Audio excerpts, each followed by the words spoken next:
Hey everyone, I'm Peter Stories here to guide you today. If you use this video to drift off to sleep, please tap like, hit subscribe, and drop a comment telling me where you're watching from and what time it is there. Now settle in, get cozy, and let yourself relax.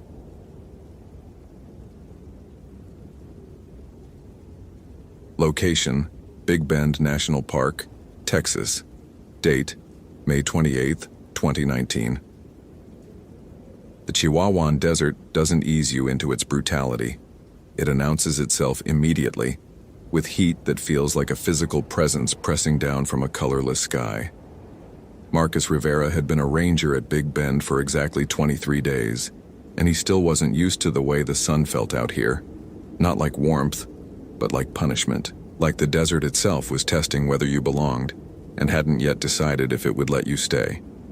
He stood outside the Panther Junction Visitor Center at 6:15 a.m., before the building officially opened, and the thermometer already read 87 degrees Fahrenheit. By noon it would hit 105, maybe 110. Late May in the Chihuahuan Desert, the hottest part of Texas, where the land stretched brown and infinite toward mountains that looked close enough to touch but were actually 20 miles away. Distance was a liar out here. So was time. So was the idea that you were ever truly alone. Marcus had grown up in El Paso, had spent every summer of his childhood crossing into Juarez to stay with his grandmother Lupe. She'd lived in a small house on the outskirts of the city, close enough to the desert that you could walk to its edge in 10 minutes. She taught him Spanish, had fed him tamales and stories in equal measure, had warned him about the things that lived in the border regions, things that didn't respect lines on maps or the laws of men. El desierto tiene memoria, mijo, she told him once while they sat on her porch watching the sun set over the mountains. The desert has memory. It remembers everything that's ever happened on its land. Every death, every disappearance, every darkness. And some things, they never leave. They just wait. He thought she was being poetic. Old people were like that, turning simple observations into mystical warnings. But now, standing in the pre-dawn heat of Big Bend with 800,000 acres of emptiness stretched out around him, he wondered if she'd been trying to prepare him for something. Marcus sipped from his water bottle, already his third of the morning, and watched the sun creep over the Chisos Mountains to the east. The light came harsh and unfiltered, turning the desert floor from shadow blue to dusty gold in minutes. Beautiful in its way. The ocotillo plants stood like skeletal fingers against the brightening sky, and in the distance, a roadrunner darted between creosote bushes, the first sign of animal life he'd seen all morning. But Marcus had grown up in El Paso, had spent summers in Juarez visiting his grandmother, and he knew desert beauty was always dangerous. The prettier it looked, the more it wanted to kill you. His uniform shirt was already damp with sweat despite the early hour, clinging to his back and shoulders. The fabric was technical, designed to wick moisture and provide UV protection, but no amount of engineering could make 87 degrees at dawn feel comfortable. By the time his shift ended at 5 that afternoon, he'd have drunk 2 gallons of water, minimum. Maybe 3. Dehydration wasn't just uncomfortable out here. It was a death sentence that crept up on you faster than most people realized. His radio crackled, breaking the morning silence. Panther Junction, this is Rodriguez at Castellon. Morning check. Marcus unclipped the radio from his belt, pressed the transmission button. His supervisor, Elena Rodriguez, had been at Big Bend for 12 years and knew the park the way some people knew their own homes. Every trail, every water source, every place where the desert could kill you if you weren't careful. She was patient with Marcus's rookie mistakes, but he could tell she was still evaluating whether he'd last past his first summer. A lot of new rangers didn't. The isolation got to them, or the heat, or the sheer emptiness of a park that covered 163 acres with only a handful of staff to watch over it. Morning, Elena. All quiet here. Opening in 15 minutes. His voice sounded strange in the desert silence, too loud, intrusive. Good. Check the overnight permit log when you get a chance. I saw we had a group of 4 head out yesterday afternoon for the Dodson Trail. They were supposed to camp at Zone 3 and hike back this morning, but I want to make sure they filed their exit time. Marcus pulled out his phone, navigating to the digital permit system. Cell signal was spotty out here, but it loaded after a moment. Yeah, I see them. Party of 4. Hannah Lee, Ethan Brooks, Chloe Martinez, Derek Walsh, all from Austin. Exit time listed as 9 a.m. today. Okay, just keep an eye out. Dodson's not a hard trail, but people underestimate the heat this time of year. Make sure they took enough water. Elena paused, and when she spoke again, her tone had shifted to something more serious.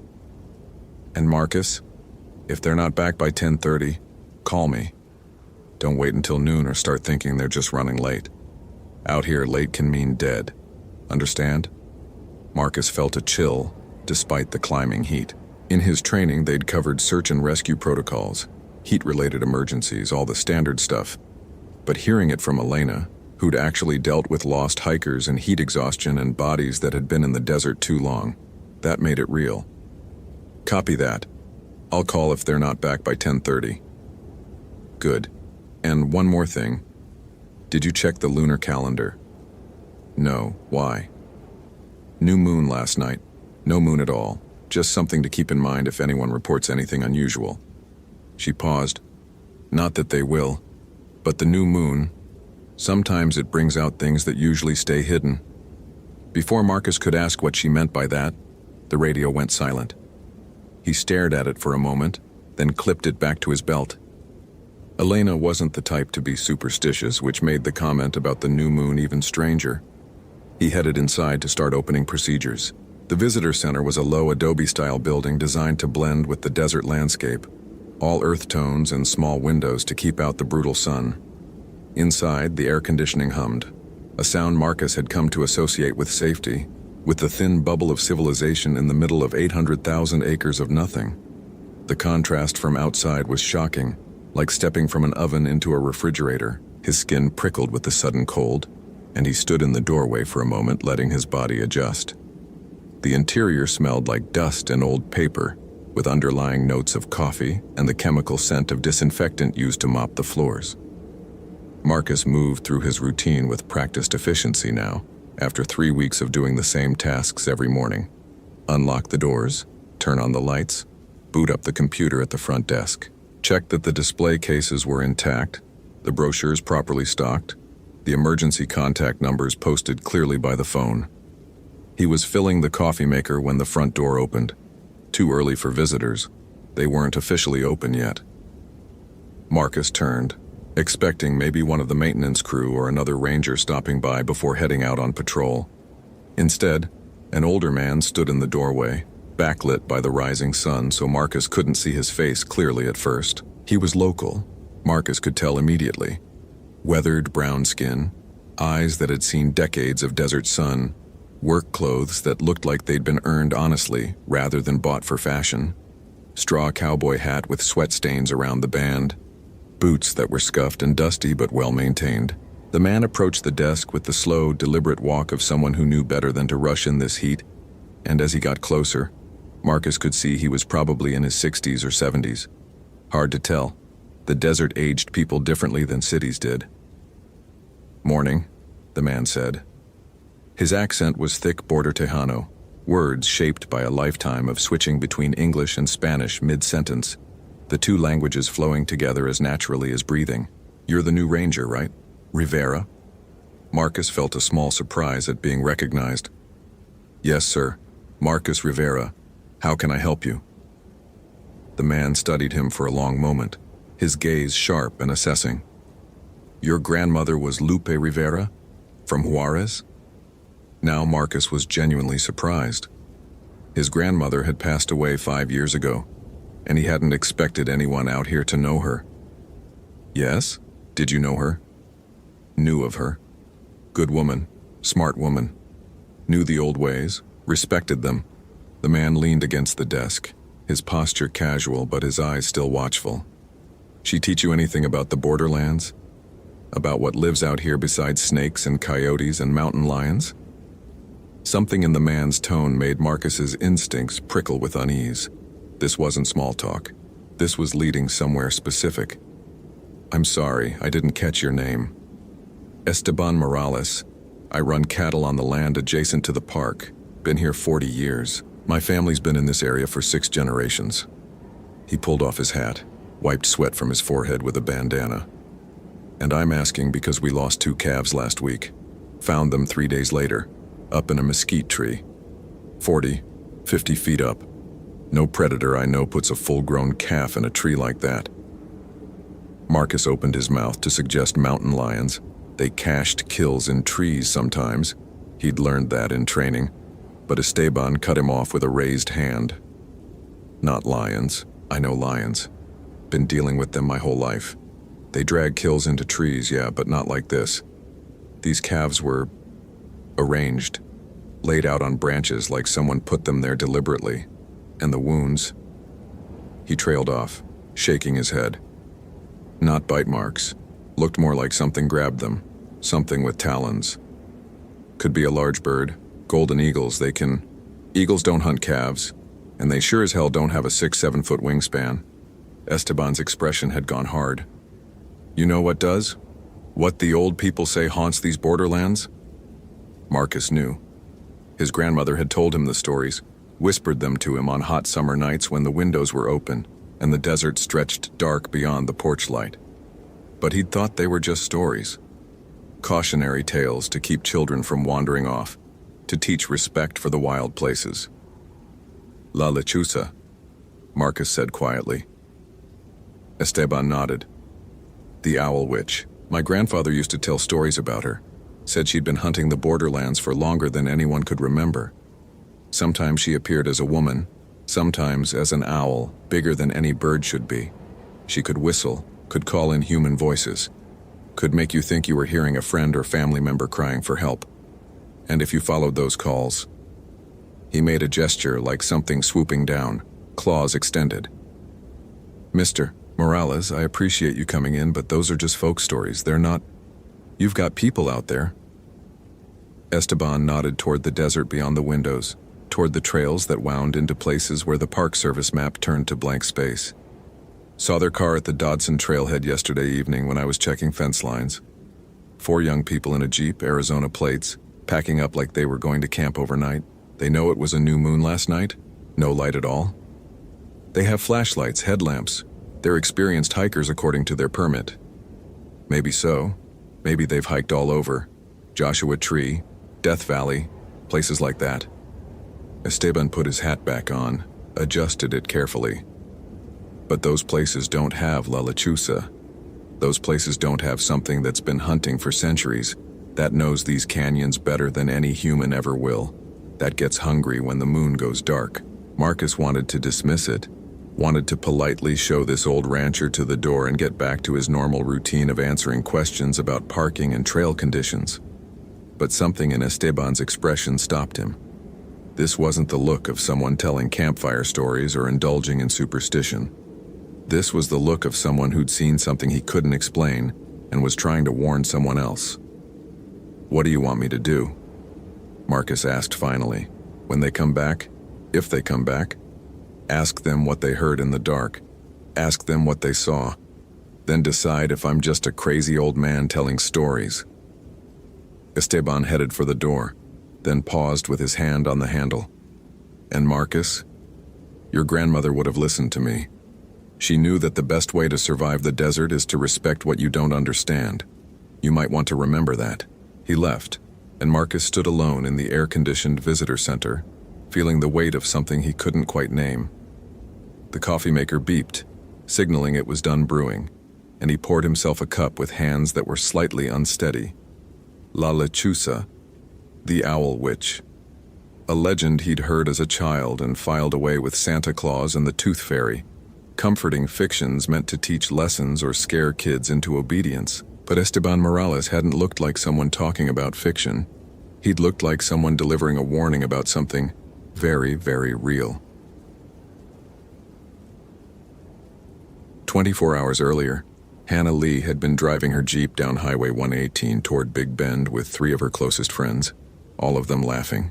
Music loud, windows down to let in the desert wind that smelled like creosote and dust and infinite space. Holy shit, look at that, Ethan had said from the passenger seat, pointing at the mountains rising ahead of them. The Chisos Range cut across the horizon like broken teeth, purple-gray in the afternoon haze, looking more like a painting than something real. "That's where we're going?" "Near there," Hannah confirmed. She'd done most of the planning for this trip, had researched trails and campsites and water sources for weeks. The Dodson Trail had looked perfect in all her research. Moderate difficulty, good views, primitive camping that would feel like real wilderness without being genuinely dangerous. "The trailhead is on the western side. We'll camp at a spot about 6 miles in near Fresno Canyon." She'd been planning trips like this since college. Group adventures to national parks, mountains, deserts, anywhere they could disconnect from the endless digital noise of their lives in Austin. Hannah was 26 now, worked in marketing for a tech company, and needed these escapes more than she used to. The city felt suffocating sometimes, all concrete and traffic and people. Out here, with 800,000 acres of emptiness and her best friends and nothing to do but walk and breathe and exist, she felt like herself again. "How hot is it going to get?" Chloe asked from the back seat. She was already sunburned from their stop at Santa Elena Canyon earlier that day. Despite the SPF 50 she'd applied liberally. Her skin was the kind that burned rather than tanned, a constant struggle in a state where the sun felt personal in its aggression. Derek, sitting beside her, checked his phone. "Weather app says 104 tomorrow." Jesus. And I thought Austin summers were bad. "We'll start hiking around 4, Hannah said. "Do most of it in the evening when it's cooler, make camp before dark, then hike out early tomorrow before it gets brutal. We'll be back at the car by 9:30 at the latest. Easy day." It was a good plan. A solid plan based on research and experience. Hannah had done plenty of desert hiking before. Joshua Tree multiple times, Death Valley, parts of Big Bend on previous trips. She knew about heat exhaustion, about water requirements, 1 liter per hour of hiking, more if it was over 100 degrees, about not underestimating the sun just because you felt fine in the moment. What she didn't know, what no guidebook or hiking app could have told her, was that some things in the desert didn't care about your planning. Some things were older than plans, older than maps, older than the idea that humans could navigate wilderness safely if they just followed the right protocols. They reached the Dodson trailhead at 4:30 p.m., later than Hannah had wanted, but not dangerously so. The parking area was barely more than a widened shoulder, space for maybe 3 vehicles. Empty except for a dusty pickup truck that looked like it had been there for days, maybe weeks. Hannah felt a small thrill at that. They'd have the trail to themselves, maybe the whole canyon. True wilderness experience, the kind you couldn't get at more popular parks. The heat hit them like a physical blow when they got out of the air-conditioned Jeep. Hannah's sunglasses fogged immediately, and she had to wipe them on her shirt before she could see clearly. The temperature had dropped slightly from its midday peak, but it was still over 100 degrees, and the sun beat down with that particular desert intensity that seemed designed to remind humans they didn't belong here. "Fuck, it's hot," Ethan said, already reaching for his water bottle. "Language," Derek teased, but he was sweating too, and they'd only been outside for 30 seconds. They geared up, checking and rechecking their supplies. Hannah had made everyone show her their packs before they left Austin, wasn't taking any chances with people who thought winging it was an acceptable hiking strategy. 4 liters of water each, plus 2 extra gallons in camp that they'd carry in turns. Food for dinner and breakfast. First aid kit, map, compass, GPS device with fresh batteries, headlamps and flashlights, emergency shelter, sunscreen, bug spray, toilet paper, hand sanitizer. Everything by the book, everything careful. "Everybody ready?" Hannah asked, shouldering her pack. It was heavy, probably 40 pounds with the water, but she'd trained for this, had done weekend hikes with a weighted pack for the past month. "Ready," they chorused. They signed the trail register, Hannah writing carefully. "Party of 4H. Lee, E. Brooks, C. Martinez, D. Walsh. Entry, 4:47 p.m., May 27th. Expected exit, 9:01 a.m., May 28th. Her handwriting looked neat and confident on the page, like someone who knew what they were doing, who'd thought of everything. The trail began easy, a well-worn path through creosote bush and ocotillo, heading gradually upward toward the foothills. The creosote smelled sharp and medicinal in the heat, and their boots kicked up small clouds of dust with each step. Within 5 minutes, Hannah's shirt was soaked with sweat. Within 10, she'd drunk half a liter of water. The desert stretched around them in shades of brown and gray and dusty green, not the lifeless wasteland people imagined, but a landscape full of careful life that knew how to survive in impossible conditions. Beryl cactus hunched like little green spheres conserving water. Ocotillo plants waved their spiny branches at the sky. Century plants thrust up their flowering stalks, spending everything they had on one spectacular bloom before dying. For the first hour, everything was perfect. They made good time, joking and talking, stopping occasionally to take photos of the landscape. Hannah took several shots of the Chisos Mountains, trying to capture the way they looked purple in the distance, trying to get the scale right. But photographs always failed to convey the enormity of the desert, the way it made you feel small and temporary. Ethan was telling a story about a disastrous camping trip in Colorado, where their tent had blown away in the night, and everyone was laughing. Chloe kept stopping to identify plants. She was in grad school for botany, and got genuinely excited about things like different species of sage. Derek had brought his harmonica, and would occasionally play a few bars of something bluesy and mournful that seemed to fit the landscape. They were having fun. They were doing everything right. And none of them noticed how quiet the desert had become, how all the birdsong had stopped, how even the insects had gone silent. None of them noticed they were being watched.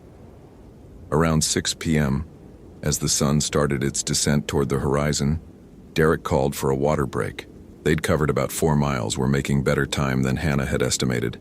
She felt pleased with herself, with the group, with the whole trip. This was what she'd needed: space and sun and the simple pleasure of putting one foot in front of the other. "This place is insane," Ethan said, drinking deeply from his water bottle. They'd stopped in the thin shade of a juniper tree, the only shelter in sight. "Like, actually insane. Look at all that nothing." He gestured at the expanse of desert stretching in every direction, mountains rising in the distance, the sky vast and empty. "We could be the only people for 50 miles. "We probably are," Chloe said, also drinking. Her face was flushed red despite the sunscreen, and Hannah made a mental note to make sure she kept hydrating. Didn't the ranger say Big Bend gets like 500,000 visitors a year? But it's 800,000 acres. That's less than one person per acre. Do the math. We're basically alone out here. "Math major," Derek teased, but he looked impressed.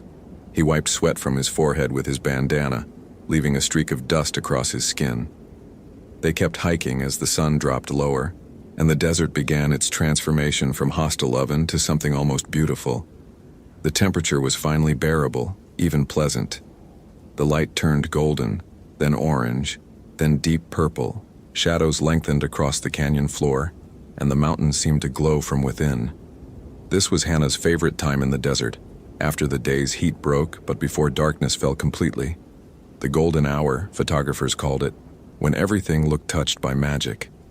They reached their planned campsite just as the last light faded, a flat area on a slight rise, protected from wind by a semicircle of rock outcroppings. Hannah had picked it from the satellite imagery, and it looked even better in person. Natural shelter, good drainage in case of flash floods, and positioned so they'd get the sunrise in the morning. "Perfect spot," Derek said, dropping his pack with an audible sigh of relief. They set up their 2 tents efficiently, Hannah and Chloe in one, Derek and Ethan in the other. Hung their food bags from a juniper tree 20 feet away, high enough that no animals could reach them. Set up their little camp stove on a flat rock. Everything by protocol, everything careful, everything right. The darkness came fast once the sun was gone, faster than it ever did in the city. No streetlights out here, no glow from nearby buildings or passing cars, just the rapid transition from twilight to complete darkness. And tonight, with the new moon, there was no natural light at all, just stars, thousands of them, so bright and numerous that Hannah could actually see her shadow cast by starlight. "No fire?" Ethan asked. Hannah shook her head. "Probably not necessary. It's still warm, and we don't want to attract attention if there are any rangers patrolling. She pulled out her headlamp, clicked it on. The LED beam cut through the darkness, harsh and artificial. Besides, fires are kind of a pain to build in the desert anyway. Not enough wood. Attention from rangers or attention from something else? Derek said it like a joke, but his voice had an edge that suggested he was only half kidding. What do you mean? I don't know, man. This place just feels watchful. Is that weird to say? Derek was looking out into the darkness beyond their campsite, beyond the small circle of illumination cast by their headlamps.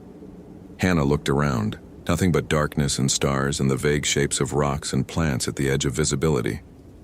It's just the isolation getting to you. You're not used to being this far from civilization.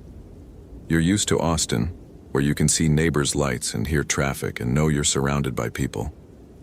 Maybe. But Derek kept glancing at the darkness, like he expected something to emerge from it, like he could feel eyes on them. They ate dinner, camp stove meals, nothing fancy, dehydrated pasta that they rehydrated with boiling water, energy bars, trail mix, the kind of efficient calories that tasted like cardboard but gave you what you needed. They ate sitting on their sleeping pads, passing around the pot because they'd only brought 2 sporks. The conversation was normal, comfortable, plans for tomorrow's hike, complaints about work, gossip about friends back in Austin. But Hannah noticed they all kept their voices lower than usual. Something about the silence out here made you want to whisper, like raising your voice would disturb something that should stay sleeping. Around 9 p.m., Chloe stood up to use the bathroom. Bathroom being a euphemism for finding a spot behind some rocks with the camp shovel, the same ritual that campers had performed for thousands of years.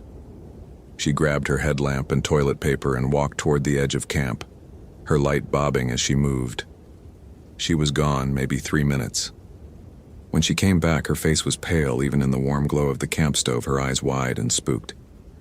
"Did you guys hear that?" Her voice was tight, controlled, like she was trying hard not to sound scared. "Hear what?" Hannah asked. "While I was out there, doing my business." Chloe sat down heavily, her hands shaking slightly. "I heard something, like an owl maybe, but really big, really deep, and it sounded close, like really fucking close, like it was right above me." "Lots of owls in the desert," Ethan said, but he looked uneasy. "Great horned owls, barn owls, elf owls, they're nocturnal hunters." "This didn't sound like those. I've heard owl calls before. This was..." Chloe trailed off, unable to articulate what she meant. "It was wrong, that's the only way I can describe it. The call was wrong." They sat in silence for a moment, listening. The desert night was full of small sounds, wind through the creosote, distant coyote yips and howls, the tick and creak of rocks cooling after the day's heat. But underneath it all, Hannah thought she heard something else. A rustling, like something large moving through brush, trying to be quiet but not quite succeeding. "Probably just a javelina," she said, trying to sound confident even though her own pulse had quickened. "Or a deer. Big Bend has mule deer." But she remembered reading during her research that the park had mountain lions. Not many, not like some parks, but they were there. And mountain lions hunted at night, and they were known to sometimes follow hikers, especially solo hikers, staying just out of sight, waiting for an opportunity. "Let's just go to bed," Derek suggested. He was already standing, stretching, clearly ready to be zipped safely inside a tent. "Early start tomorrow, remember? We want to be hiking by 6 at the latest, get out before the real heat hits." They cleaned up the dinner gear, brushed their teeth with minimal water, and retreated to their tents. Hannah zipped the mesh door carefully, making sure no gaps where insects could get in. She could hear Derek and Ethan talking quietly in the other tent 20 feet away, their voices a comforting reminder that they weren't alone out here. Well, they weren't alone in their group, but as Hannah lay in her sleeping bag staring at the tent ceiling, she couldn't shake the feeling that there was something else out here with them, something watching, something waiting. Chloe fell asleep quickly, her breathing evening out into the steady rhythm of deep sleep. But Hannah stayed awake, listening to the desert. She heard the coyotes again, closer this time, their yips and howls echoing off the canyon walls. She heard the wind picking up, rattling the tent fabric. She heard Derek and Ethan's conversation fade into silence as they too fell asleep. And then, maybe an hour after they'd turned in, she heard something else. A whistle. It came from somewhere outside the camp, off in the darkness to the north. Not a bird call, not a coyote, not any natural sound she recognized. It was almost musical, like someone playing a few notes on a flute. 3 notes, descending. Then silence. Then the 3 notes again, slightly closer. Hannah held her breath, listening. Her heartbeat was loud in her ears. Beside her, Chloe stirred but didn't wake. The whistle came again, closer still. And this time, underneath it, Hannah heard something else. A voice, soft, barely audible, speaking in Spanish. Female voice, old, rasping. Ven aquí, niña. Come here. Come here, little girl. Hannah's blood went cold. There was no one else out here. They'd seen no other cars at the trailhead, had encountered no other hikers on the trail. The ranger at the visitor center had confirmed they were the only ones with a permit for this area. And that voice sounded wrong. Too old, too rasping, like vocal cords that hadn't been human for a very long time. She unzipped her sleeping bag as quietly as possible, her hands shaking, and reached for the headlamp. The voice came again, closer, and now it was mixed with that whistle, the 2 sounds woven together in a way that made Hannah's skin crawl. "Hannah?" Chloe's voice thick with sleep and confusion. "What's wrong?" "Shh. Listen. Do you hear that?" They both went perfectly still, listening. For a long moment, there was only the wind and the distant coyotes. Then the whistle came again, and this time it was right outside the tent, maybe 10 feet away, maybe less. Hannah turned on the headlamp, flooding the tent with harsh LED light. In the glow, she could see Chloe's face, pale and frightened, and she could see something else. The mesh door was bulging inward slightly as if something had pressed against it from outside. Hannah could make out the impression of something large, something with a curved shape that could have been a beak or a face, or... The mesh bulged further, and Hannah heard a sound that would haunt her dreams for years afterward. A clicking, like talons tapping on glass, but deeper, more resonant, and underneath it that voice again, no longer whispering. "Ven aquí, niña. Sal y juega conmigo. Come here, little girl. Come out and play with me." Whatever was pressing against the mesh suddenly pulled back, and Hannah saw it in the split second before it disappeared.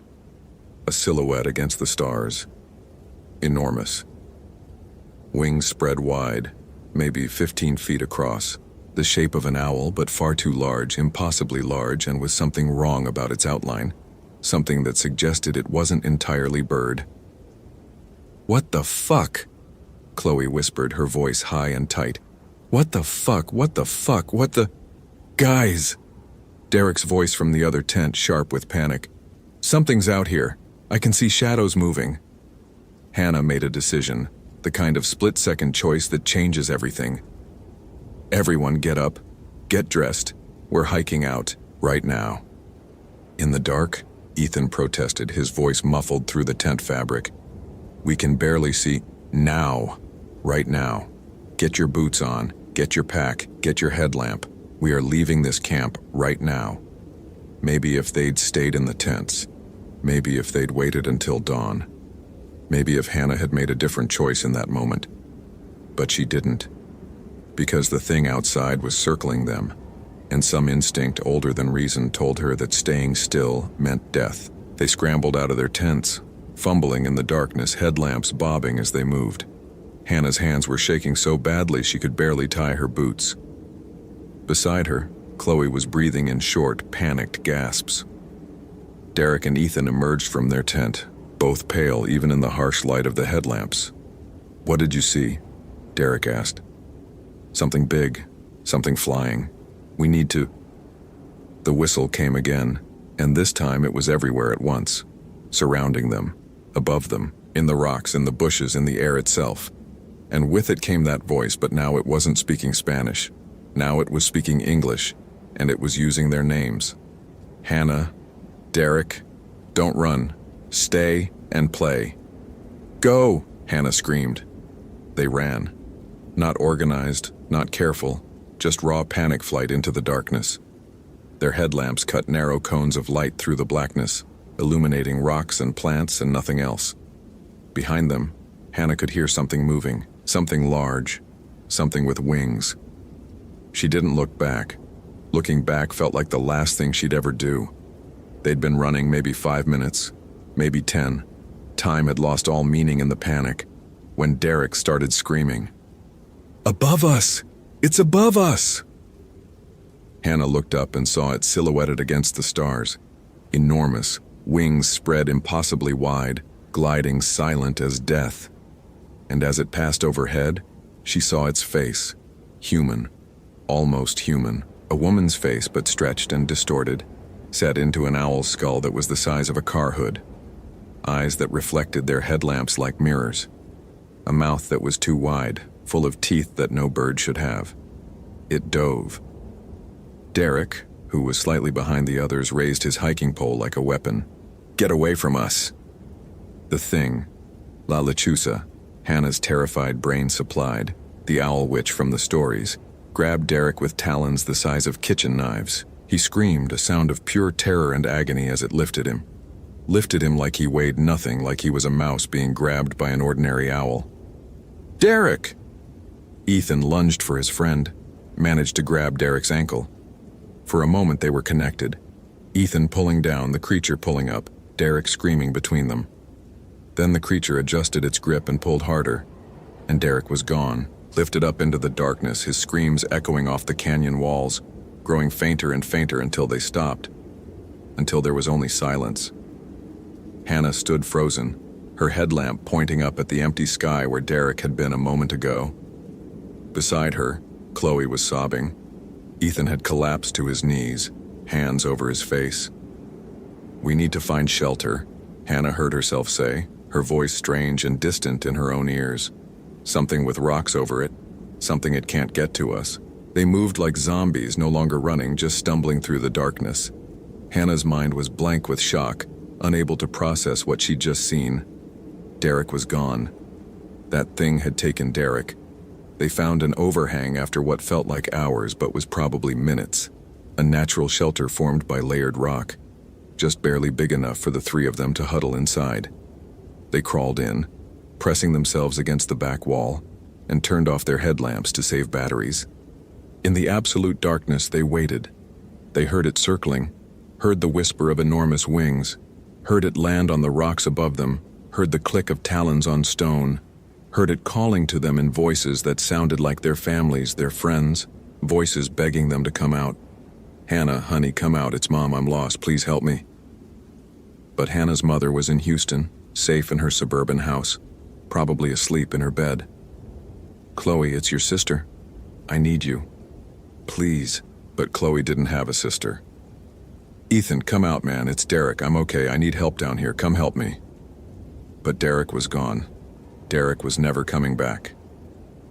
They huddled in that rock shelter for hours, until the sky began to lighten, until the sun finally dragged itself above the eastern mountains, until the desert heat returned and drove the thing back to wherever it roosted during the day. When full dawn came, they emerged and found Derek's hiking pole lying in the dirt, snapped in half. Found his bandana, the one he'd been wearing. Found drops of blood on the rocks. They found no body. They started hiking back toward the trailhead, moving as fast as their exhausted legs would carry them. They finished all their water before they were halfway there. By the time they collapsed in the thin shade of a boulder 2 miles from the parking lot, they were severely dehydrated, sunburned, and broken in ways that had nothing to do with their physical state. That's where Marcus and Elena found them. The sun was merciless as Marcus and Elena hiked the 3 survivors back to the trailhead. They moved slowly, carefully, making frequent water breaks. Hannah, Chloe, and Ethan were in bad shape. Dehydrated, sun-damaged, clearly traumatized. They barely spoke except to answer direct questions. Marcus called in the helicopter evacuation from the parking lot, and they waited in the shade of the Jeep until the medical team arrived. While they waited, Marcus tried to get information about Derek. "He was with us last night," Hannah said, her voice flat and mechanical. "We were camping. Something attacked us. It took him." "What kind of something?"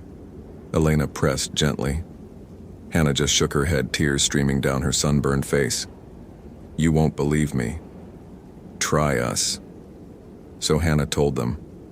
About the whistle, about the voice speaking Spanish, about the enormous owl thing with a human face, about how it had grabbed Derek and flown away with him, about how they'd heard his screams fade into nothing. Marcus exchanged a glance with Elena. She looked grim but not surprised. "We'll mount a search," Elena said. "Full recovery operation. If your friend is out there, we'll find him." But her expression told Marcus what she really thought. They wouldn't find Derek Walsh. Not alive. Maybe not at all. The helicopter arrived 20 minutes later, the rotors beating the hot air into submission. Paramedics loaded the 3 survivors onto stretchers, started IVs, began treating them for severe dehydration and exposure. Marcus stood back, watching them being lifted away, and tried to process what Hannah had told him. La Lechuza, the owl witch. The thing Esteban Morales had warned him about that very morning. "We're going back out," Elena said, checking her GPS. "We need to document the campsite, look for any sign of Walsh." They hiked back in, following the trail and then the drag marks and scattered gear that marked where the group had fled.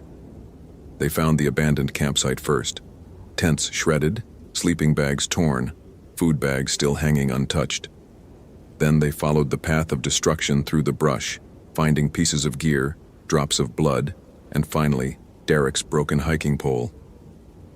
What they didn't find was Derek. They searched for hours, calling his name, checking every gully and rock formation within a mile radius. Elena photographed everything.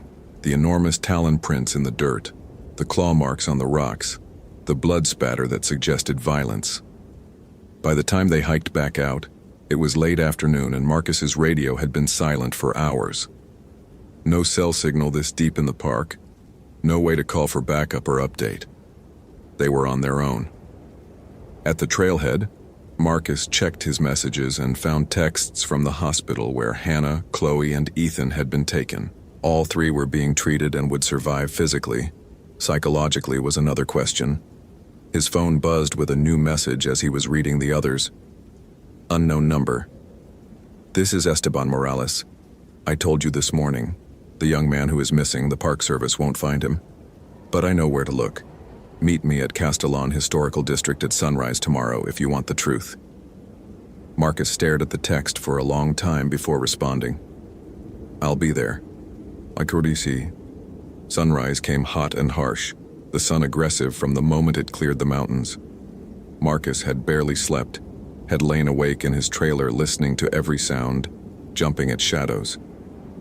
He drove to Castellon in the pre-dawn darkness, arrived just as the sky was turning from black to deep blue. Esteban was waiting in the parking lot, sitting in the cab of his old Ford pickup. Marcus parked and walked over, every step feeling significant, like he was crossing some threshold he couldn't come back from. "Get in," Esteban said. "We don't have much time before it gets too hot to be out here safely." Marcus climbed into the passenger seat. The truck's interior smelled like coffee and old leather and something else, sage maybe, or copal incense. "Where are we going?" "You want to understand what you're dealing with. You need to see where it nests, where it takes what it kills." Esteban started the engine. "But I need you to promise me something first. What you're about to see, you don't report it, not officially. You take photographs if you need to. But the Park Service doesn't send teams out there, doesn't make it official. Understand?" "Why not?" "Because some things are better left alone. Because you start poking around its nest, it might decide to hunt more actively. Might decide to hunt you specifically." Esteban fixed Marcus with a hard stare. "Your grandmother understood this. There are some battles you don't pick because you can't win them. The best you can do is warn people and hope they listen." Marcus wanted to argue, wanted to insist there had to be a way to stop this thing, to kill it, to make the park safe. But looking at Esteban's weathered face, at eyes that had seen more desert than Marcus could imagine, he knew the old man was right. "I promise," Marcus said quietly. They drove on increasingly rough roads, finally parking where the road ended and the real desert began. Esteban led the way on foot, moving with surprising speed for a man his age. They hiked for maybe 2 miles, the sun climbing, the temperature already past 90 degrees even at 7 a.m. Then Esteban stopped, pointing at a rock formation ahead. Tall spires weathered by millennia of wind and water into shapes that looked almost architectural, almost deliberately shaped. There, that's where it roosts during the day. The formation rose maybe 100 feet, with numerous cracks and overhangs where a large bird could shelter from the sun. And at the base, in a cave-like depression, Marcus saw them. Bones. Human bones. Dozens of them, scattered and broken and sun-bleached white. Skulls with marks that looked like talon gouges, rib cages crushed, femurs snapped. Remains that had been here for days or weeks or years, picked clean by the sun and scavengers. "Jesus Christ," Marcus breathed. "It's been hunting here for a long time," Esteban said quietly. "My grandfather knew about it. His grandfather before him. The rangers don't talk about it because who would believe them? But we know. Those of us who live on the border who understand that some things are older than laws and borders and rational explanations." Marcus pulled out his phone, hands shaking, and started taking photographs. Evidence. Proof. Though proof of what, he wasn't entirely sure. That a monster was real? That the stories were true? "You won't find your missing hiker here," Esteban continued. "It drops the bones when it's done. Could be anywhere in 50 square miles. Desert scavengers will have scattered what's left. In a week there won't be anything to find. There has to be a way to stop it. To kill it." Marcus's voice came out harder than he'd intended, anger mixing with grief for a young man he'd never met. Esteban looked at him with something like pity. "You kill this one, another takes its place. That's how curses work, mijo. The thing wearing the owl shape isn't the problem. The curse itself is the problem. The hunger that never dies, that gets passed from one witch to the next, that's been hunting these borderlands for longer than anyone remembers. You don't break a curse that old without paying a price yourself. Usually a price too high to be worth it. So we just let it keep hunting? Keep killing? No, we warn people. Keep them off the trails after dark, especially during the new moon. Make sure they understand the desert isn't safe, isn't tame, isn't just another place to take selfies and post on Instagram." Esteban turned away from the bone field. "That's all we can do. That's all anyone's ever been able to do." They hiked back in silence. Marcus's mind was racing, trying to process what he'd seen, what it meant, what he was supposed to do with this information. Report it and be laughed at, stay silent and live with the knowledge that something was out there hunting, and people were going to die. At the truck, Esteban turned to him. "Your grandmother was smart because she respected what she didn't understand. You want to last out here, you do the same.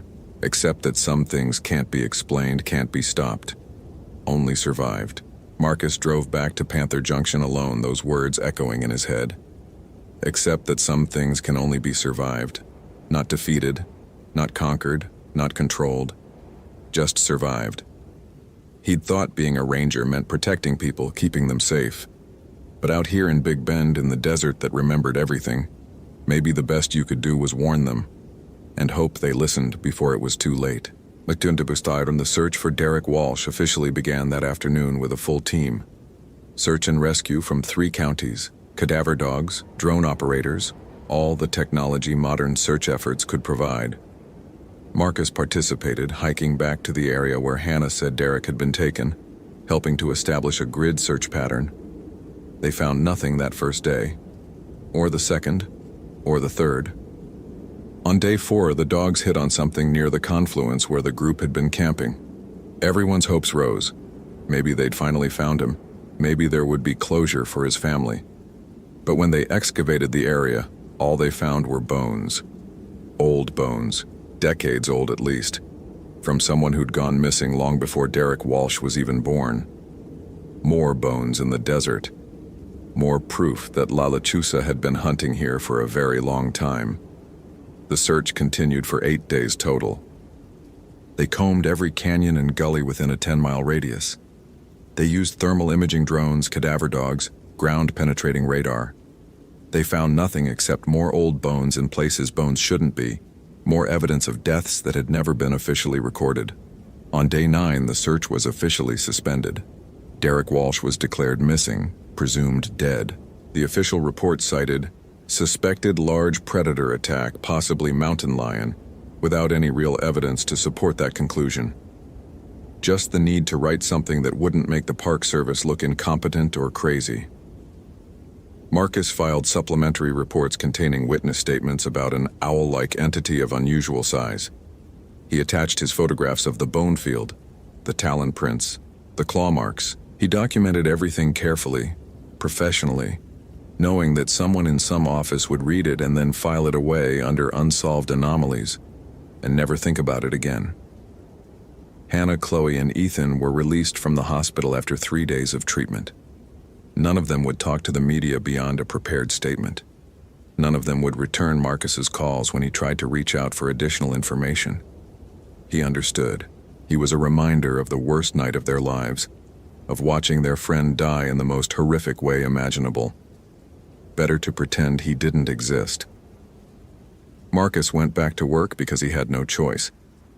His transfer request had been denied.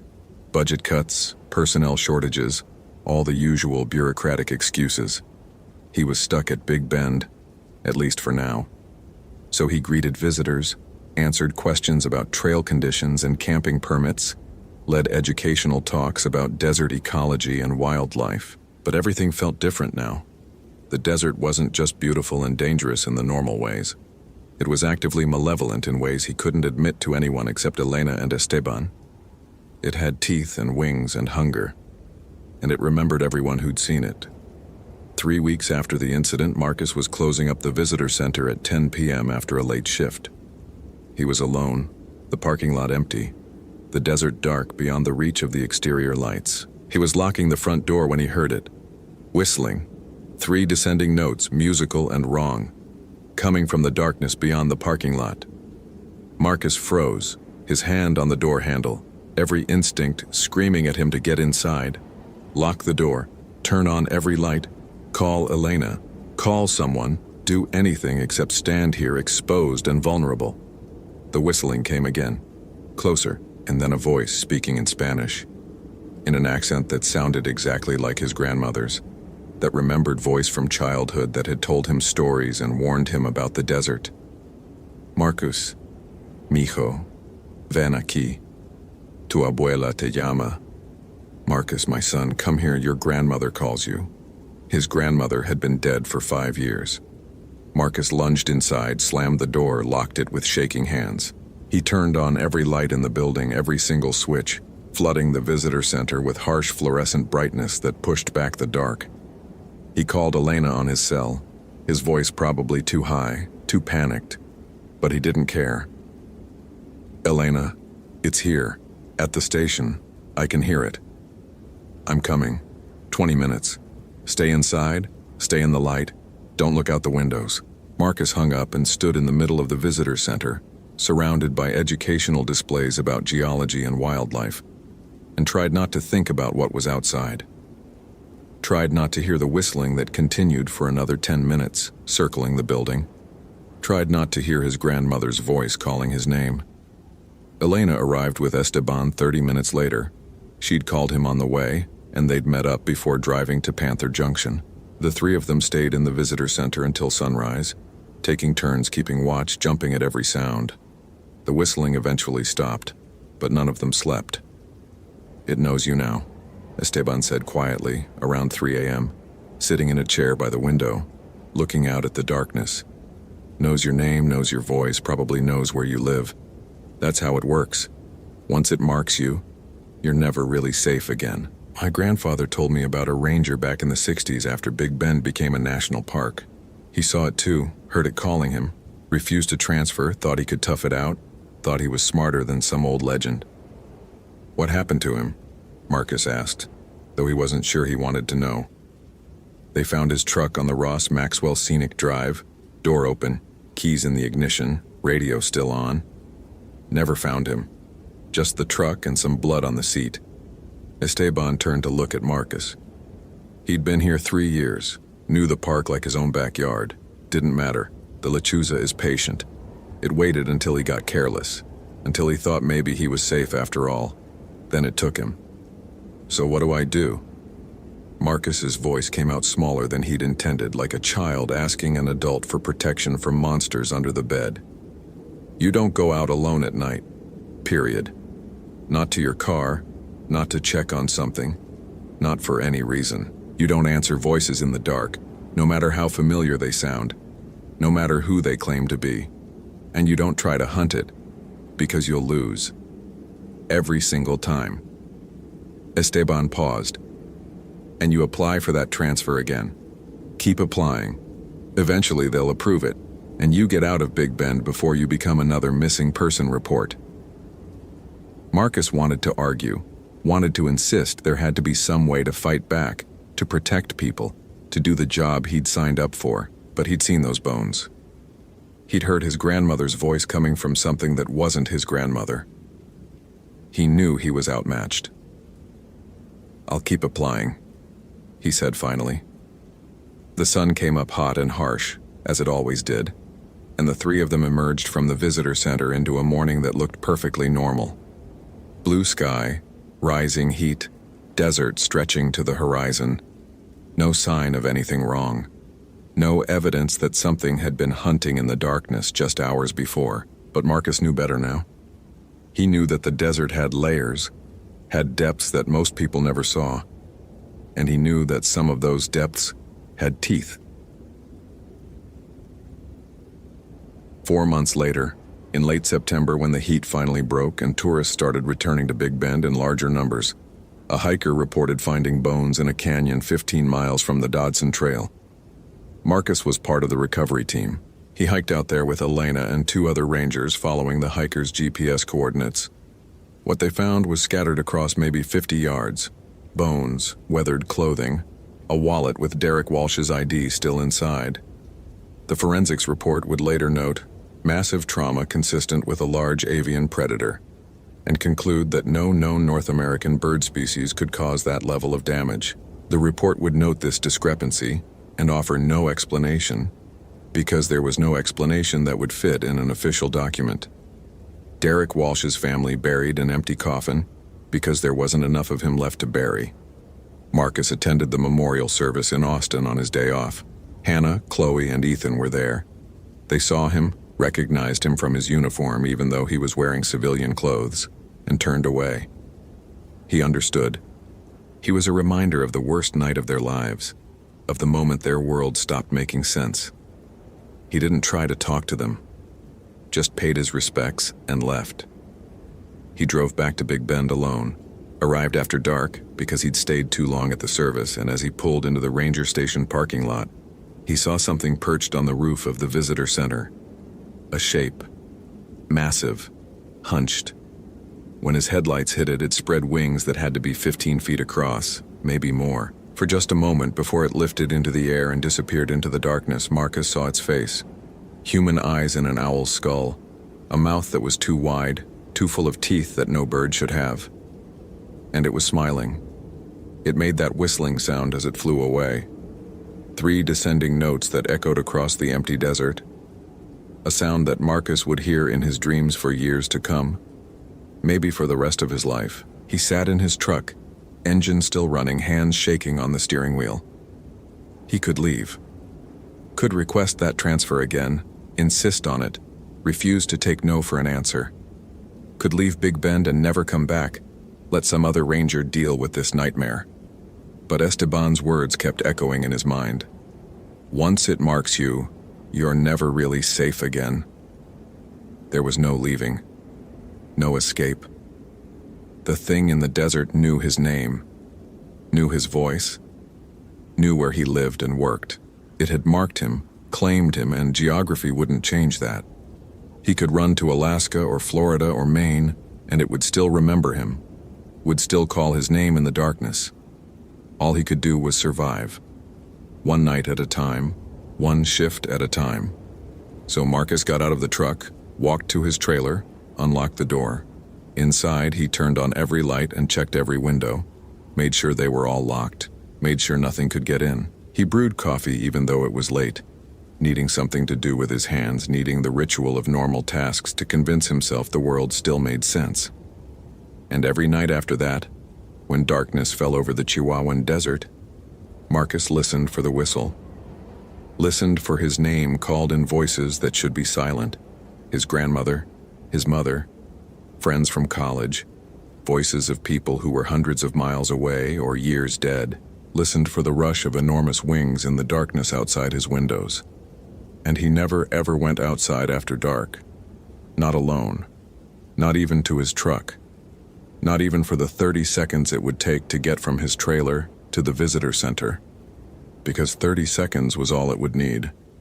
Marcus still works at Big Bend. His transfer requests keep getting denied. Always a reason, always a justification, always the same result. He's been there for 8 months now, and he's learned to live with the fear. The way soldiers learn to live with the sound of distant gunfire. It becomes background noise, a constant low hum of awareness that never quite goes away.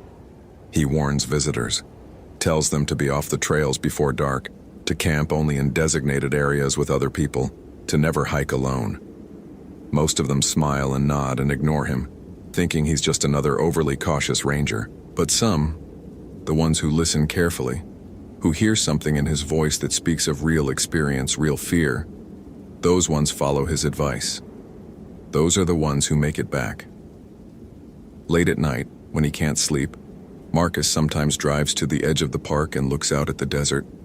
Thousands of square miles of emptiness, of rock and sand and darkness, and he knows that somewhere out there, something is looking back. Something with wings and talons and a human face. Something that knows his name and is waiting, patient as stone for the moment when his guard drops or his fear fades or he simply forgets why he should be afraid. That day will come eventually. Marcus knows that. Everyone gets careless eventually. He just hopes it's not tonight. Incident Report, National Park Service Case. Big 2019-0528, M status, closed subject, Walsh, Derek, Dobb, 03-15-1993. Last known location, Dodson Trail, Big Bend National Park. TX dates, May 28 to 29, 2019. Summary. Subject was part of 4-person hiking party that encountered large predator during overnight camping expedition. 3 members of party survived and were evacuated with severe dehydration, sun exposure, and psychological trauma.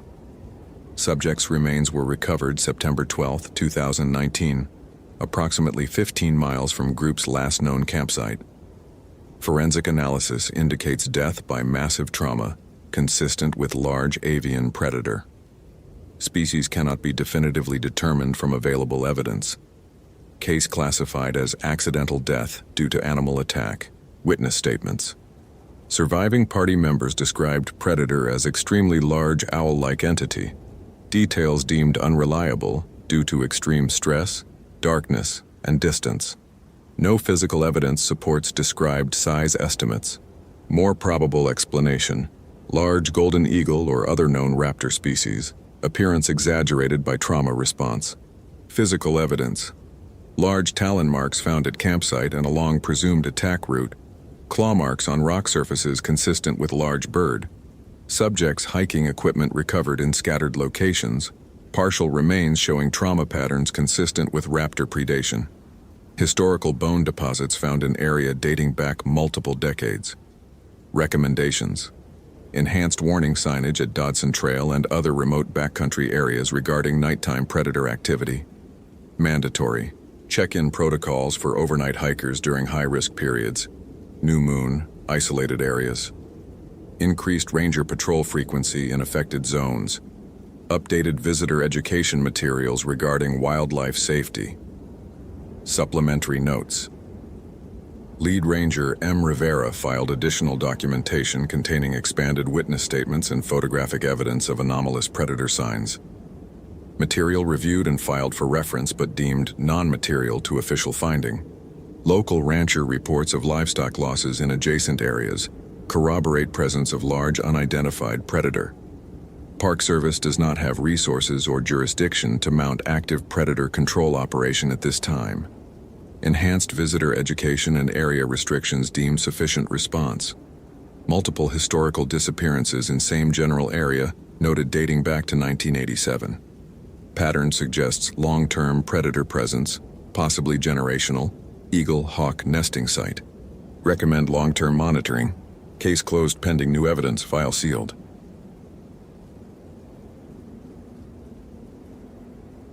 Location: Big Bend National Park, Texas. Date: June 8, 2019. James Hartley had exactly 7 days left. 7 days until retirement. 7 days until he could leave Big Bend behind and never think about it again.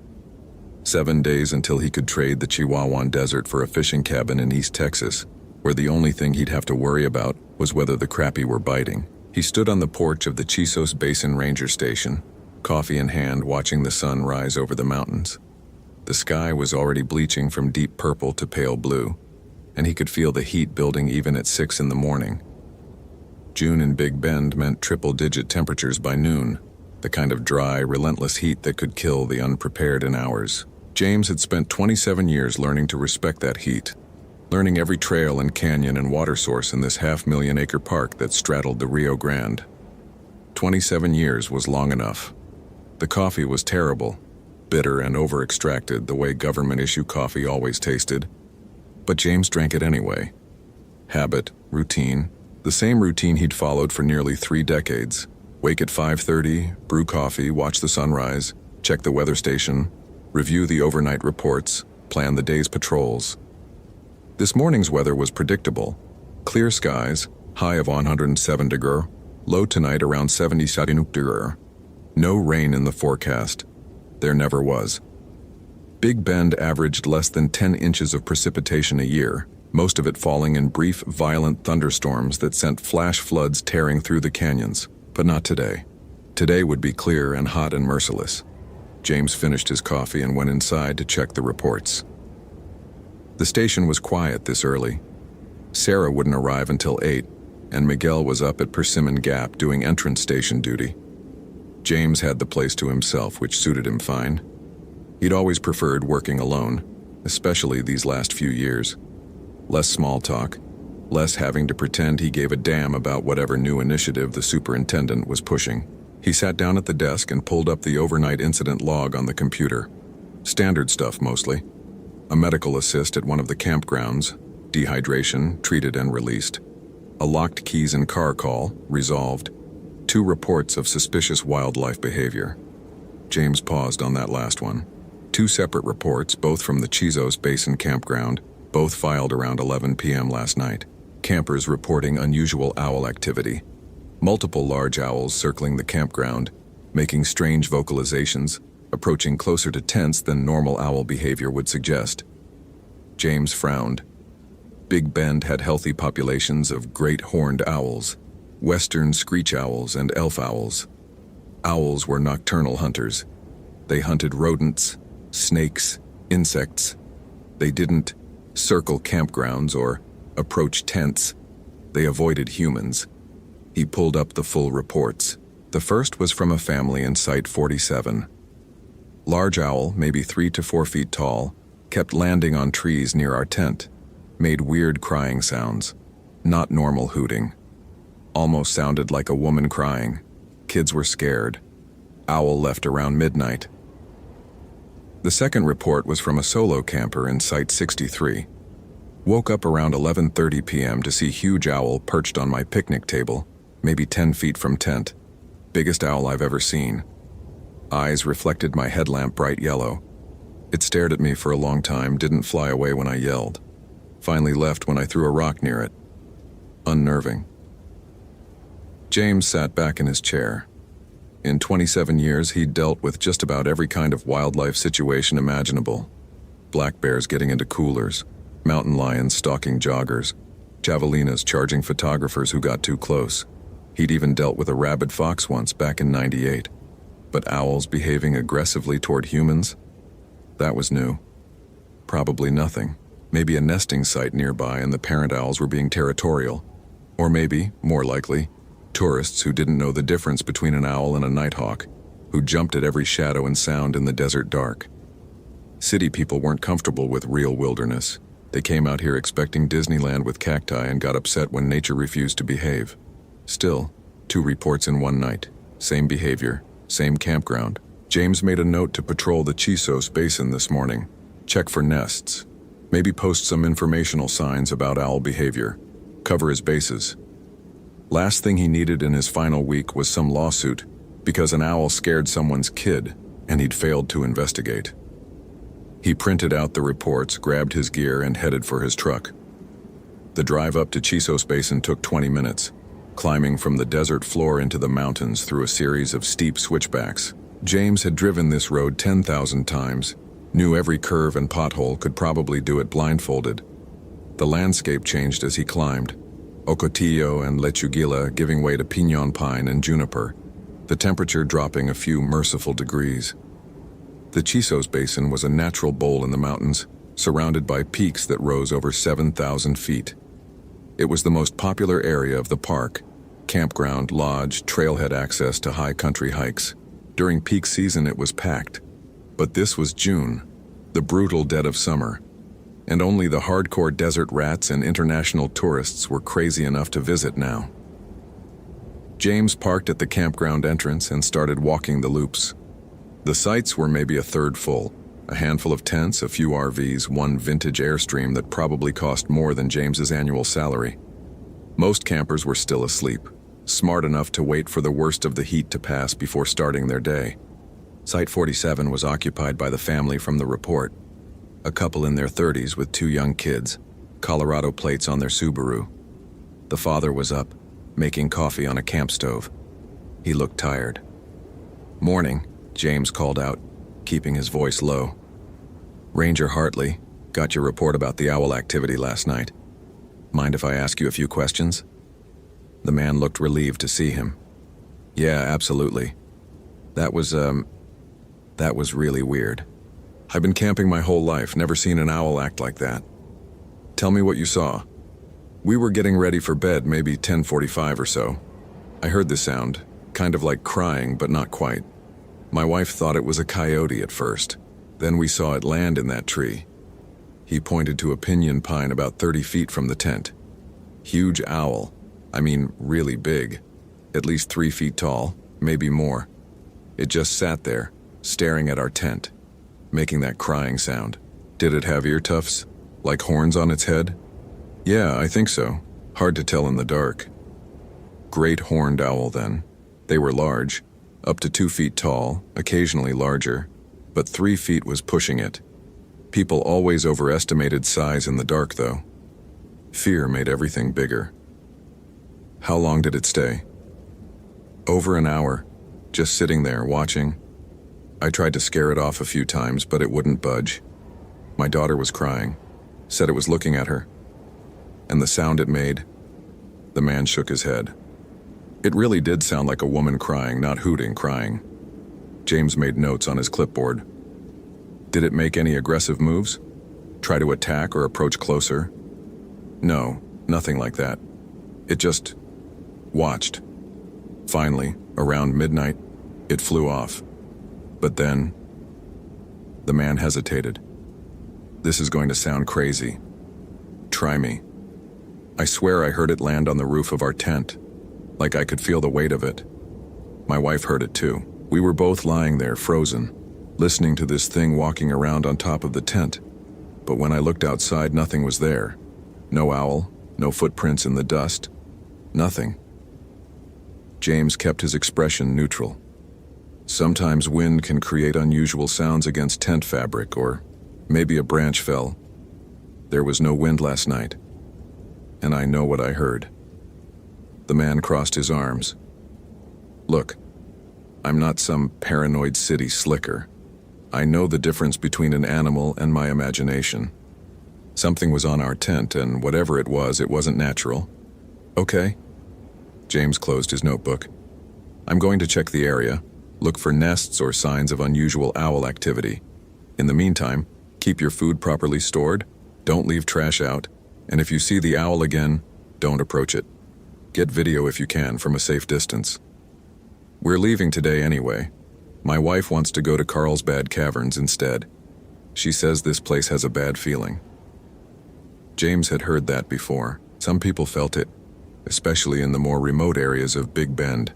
A sense of age, of something watching, of territory that had been sacred to indigenous peoples long before it became a national park, and still carried that weight. James had never felt it himself. To him, Big Bend was just geology and biology, heat and stone. Beautiful, sure. Harsh, absolutely. But not supernatural. Never supernatural. He checked Site 63 next. The solo camper, a man in his 50s with a Canadian accent and expensive photography gear, told a similar story.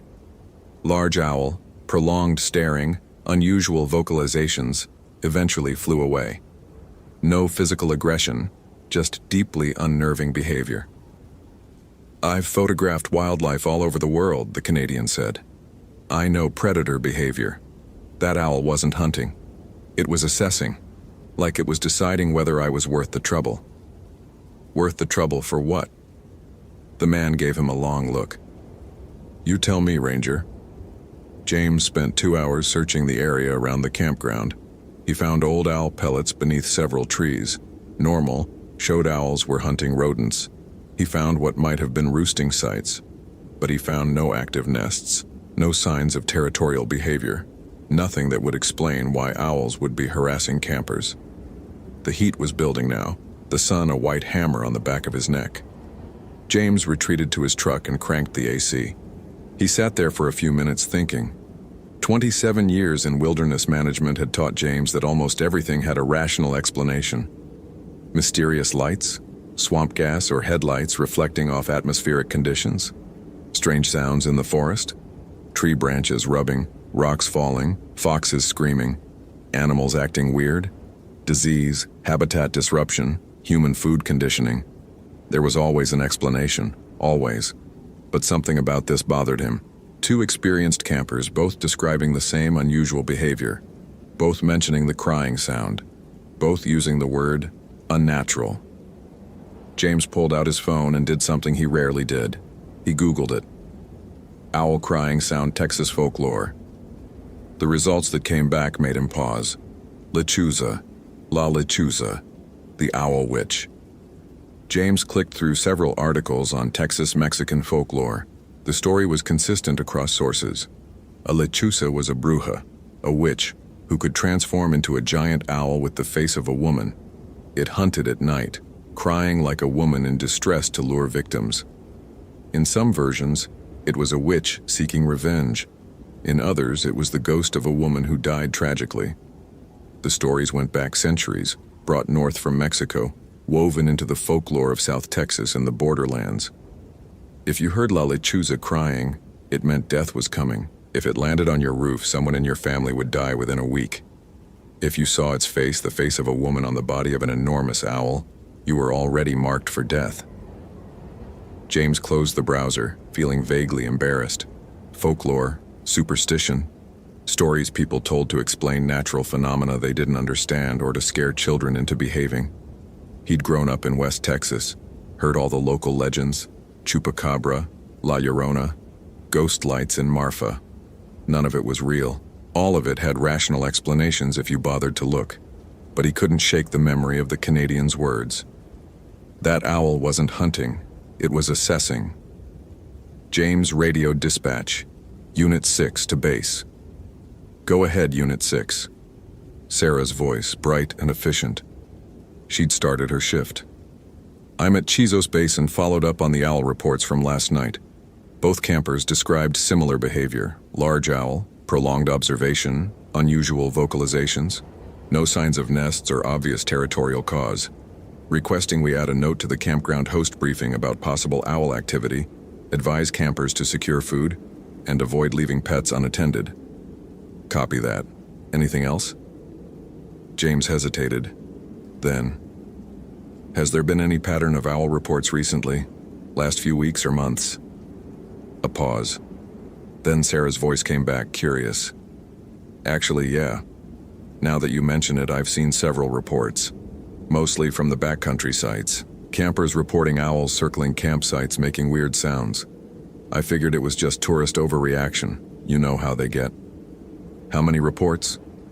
Maybe 6 or 7 in the last month? All different locations. Chizos Basin, Pine Canyon, Ernst Tinaja, Paint Gap. All nocturnal. All describing large owls acting unusual. 7 reports. All in the last month. All describing the same behavior. Send me the details on those reports, James said. I want to review them. Sure thing. Everything okay? Yeah. Just being thorough. Unit 6 clear. James sat in his truck, AC blasting, staring out at the mountains. 7 days until retirement. 7 days until he could walk away from this place and never think about it again. He should leave it alone. File the report, post the warnings, let someone else figure it out. It wasn't his problem anymore, but 27 years of being a good ranger, of doing the job right, of caring about the people who visited this park, that didn't just turn off because he had a retirement date circled on a calendar. James put the truck in gear and headed back down the mountain. Tyler Morrison was having the best week of his life. He'd graduated from UT Austin 3 weeks ago with a degree in environmental science. His college girlfriend had just agreed to move to Colorado with him in August. He had a job lined up with the Forest Service starting in September. And right now, at this exact moment, he was hiking into one of the most remote and beautiful places in Texas, with 3 days of backcountry solitude ahead of him. Life was good. The trail to Pine Canyon was only 4 miles, but it climbed steadily through a rugged landscape of volcanic rock and desert scrub. Tyler was in good shape. He ran marathons, spent weekends climbing at Reimer's Ranch. But the heat was brutal even at 9 in the morning. He'd already gone through half of one water bottle, and he could feel sweat soaking through his shirt. He didn't care. This was why he'd gone into environmental science in the first place. To spend time in places like this. Wild places. Real places. Not stuck in some office writing reports nobody would read. The permit system for Pine Canyon only allowed 2 parties per night, and according to the ranger at the permit desk, Tyler was the only one booked for the next 3 nights. Total solitude. No crowds, no cell service, no distractions. Just him and the desert and the stars. Perfect. Tyler reached the canyon entrance around 11. The trail narrowed here, winding between high walls of volcanic tuff carved by millions of years of erosion. The temperature dropped slightly in the shade, a blessed relief. The canyon was beautiful. Layers of pink and orange stone, vegetation clinging to impossible angles, a seasonal creek bed that was bone dry this time of year. He found the campsite another mile in, a flat area beneath a cluster of cottonwood trees, with a stone fire ring and a bear box for food storage. The box was technically for bears, but the real threat here was javelinas and ringtails getting into supplies. Tyler had read all the literature, done his research. He knew how to camp in Big Bend. He set up his tent, stored his food properly, filtered water from the spring 100 yards upstream. By noon, the temperature was pushing 105 degrees, so Tyler retreated to the shade and dozed, reading a paperback thriller until the worst of the heat passed. The afternoon was quiet. He saw a few lizards, heard the distant call of a canyon wren. Around 6 p.m. he made dinner, dehydrated pasta that tasted better than it had any right to after a day of hiking, and watched the light change on the canyon walls. This was what he'd been missing, what he'd been craving. Cities were fine, people were fine, but this silence, this vastness, this sense of being a tiny part of something much larger, this was what filled the hollow places inside him. As the sun set, Tyler started a small fire in the ring and sat watching the stars emerge. The sky in Big Bend was incredible, so far from any light pollution that the Milky Way looked like a river of light overhead. He stayed up late, drinking instant coffee, making notes in his journal about things he wanted to remember. Around 11 p.m., he heard the first cry. It was distant somewhere up canyon, a long, mournful sound that rose and fell. Tyler's first thought was a coyote. They made all kinds of weird vocalizations, but this didn't sound like any coyote he'd heard. It sounded almost human, almost like someone crying. He listened, trying to place it. Another cry, closer this time. Definitely not a coyote. Maybe a mountain lion? He'd read they could make sounds that resembled human screams. Tyler added wood to the fire, making it brighter. Predators avoided fire. That was Wilderness 101. The crying sound came again. Much closer now. Maybe 100 yards away, up the canyon wall. Tyler grabbed his headlamp and aimed it toward the sound. The beam cut through the darkness, illuminating rock and brush. Nothing moved. The crying stopped. He waited, listening. 5 minutes passed. 10. Nothing. Probably just his imagination working overtime. Or an owl. Great horned owls made all kinds of weird sounds. This was their territory. He was the intruder. Tyler banked the fire and retreated to his tent, zipping the door completely closed. He lay in his sleeping bag, listening to the night sounds of the desert. Wind through the canyon. Insects. The settling creak of cooling rock. And then, very clearly, very close. Footsteps. Not paw steps, not the scrabbling of claws. Footsteps, two-legged footsteps, walking around the perimeter of his campsite. Tyler's heart hammered. There were no other campers. He'd checked the permit board. He was alone out here. Hello? His voice sounded thin, pathetic. Is someone there?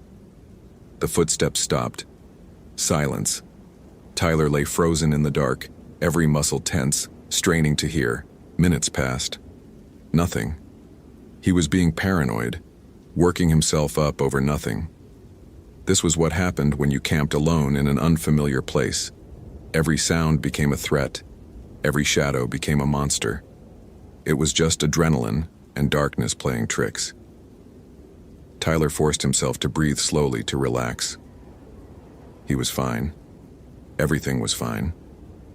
And then something landed on the roof of his tent with enough force to make the poles flex. Tyler stopped breathing entirely. He could feel the weight of something large pressing down on the fabric above his head. Could hear the scrape of what might have been claws or talons against nylon. Whatever was on his tent was heavy, and it was moving, shifting position, walking slowly from one end to the other. Tyler's hand crept toward the bear spray in the pocket of his tent. His fingers closed around the canister. The weight moved again, settling directly above where he lay, and then it made a sound. Not a bird sound, not an animal sound, a human sound. A woman's voice speaking from inches above his face, separated only by a thin layer of fabric. "Por qué estás aquí?" Tyler nearly screamed. The voice was wrong, too deep, too resonant, like it was coming from a chest cavity too large. And he didn't speak Spanish, but he understood the tone. Accusation, anger, warning. I'm just camping," Tyler stammered. "I have a permit. I'm not..." The voice cut him off, switching to English with an accent he couldn't place. "You should not be here. This place is not for you. Who are you? What do you want?" No answer.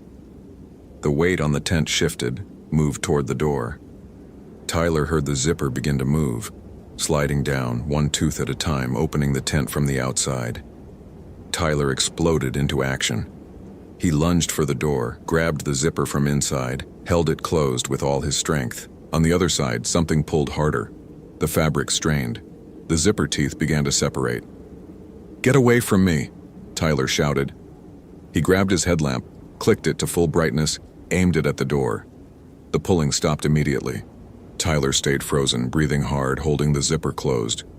Seconds stretched into minutes. Whatever had been there was gone. He could feel the absence of its weight, hear the silence where its presence had been. Slowly, carefully, Tyler aimed his headlamp around the tent, checking every corner.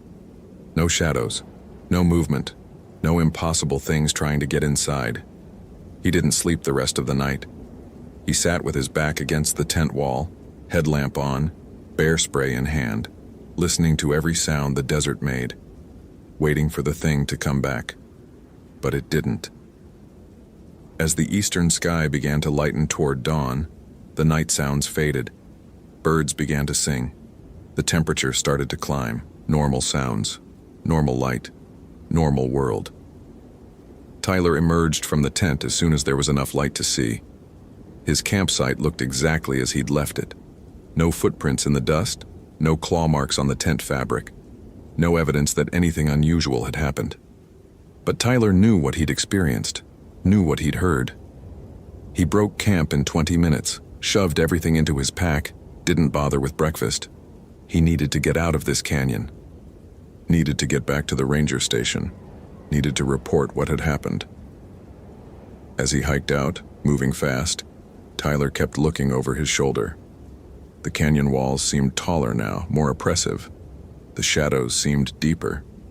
And once, glancing up at the canyon rim, he thought he saw a shape perched on the edge, large and dark and watching. But when he looked again, it was gone. James was doing paperwork, the last thing he wanted to do in his final week, when the radio crackled to life. Base to Unit 6, we have a walk-in at the visitor center. Solo backpacker from Pine Canyon says he needs to report an incident. He's pretty shaken up. James sighed. Copy. I'll head over. He found Tyler Morrison sitting on a bench outside the visitor center looking exhausted and pale despite his obvious fitness.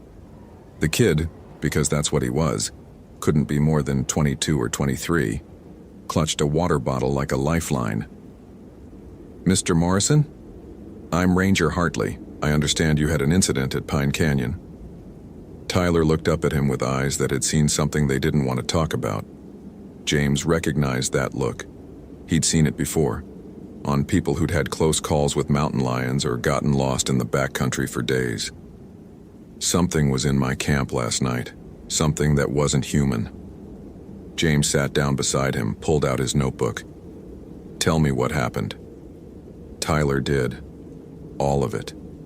The crying sounds, the footsteps, the weight on his tent, the voice speaking Spanish and English, the thing trying to unzip his tent from outside. James listened without interrupting, taking careful notes. When Tyler finished, he was quiet for a moment, thinking. Did you see what it was? Get a visual? No, it was too dark, and I was too scared to look outside. But I heard it. I felt it. And Ranger, I'm telling you, that wasn't a bear or a mountain lion or any animal. It was something else. Let me ask you something. The voice you heard, could it have been another camper? Maybe someone who didn't have a permit was camping illegally? There was no one else. I checked the permit board, and no person could have gotten on top of my tent like that. The way it moved. Tyler shook his head. It wasn't right. It wasn't human movement. James made a note. Birds can land on tents. Owls, for instance. Large owls can be quite heavy. Tyler gave him a look that was equal parts frustration and fear. I know what a bird feels like. This was not a bird. And birds don't speak Spanish. Fair point. Okay, James said. I'm going to file this report. If you think of any other details, let me know. In the meantime, I'd suggest taking a rest day before heading out again. Backcountry can play tricks on you when you're alone, especially at night. You think I imagined it? Tyler's voice was flat. I think you experienced something that scared you. Whether it was an animal, another person, or something else, I don't know yet, but I'm going to look into it. Tyler stood up, shouldering his pack. You know what? Forget it. I can tell you don't believe me. That's fine. But I'm telling you, there's something wrong in that canyon. Something wrong in this whole park. I did my research before coming here. I read the stories about weird things happening in Big Bend. Lights in the desert. People going missing. I thought it was just folklore, but it's not, is it? What stories? James asked, though he had a sinking feeling he already knew. La Lechuza, the Owl Witch. I read about it last night after I heard the crying. There are dozens of reports from Big Bend over the years. Campers seeing giant owls. Hearing women crying in the desert. People who go into the backcountry and come back different. or don't come back at all. Tyler met James's eyes. You've been here a long time. You must know about it. James chose his words carefully. I know the folklore, but in 27 years I've never seen anything that couldn't be explained rationally. Then you haven't been paying attention.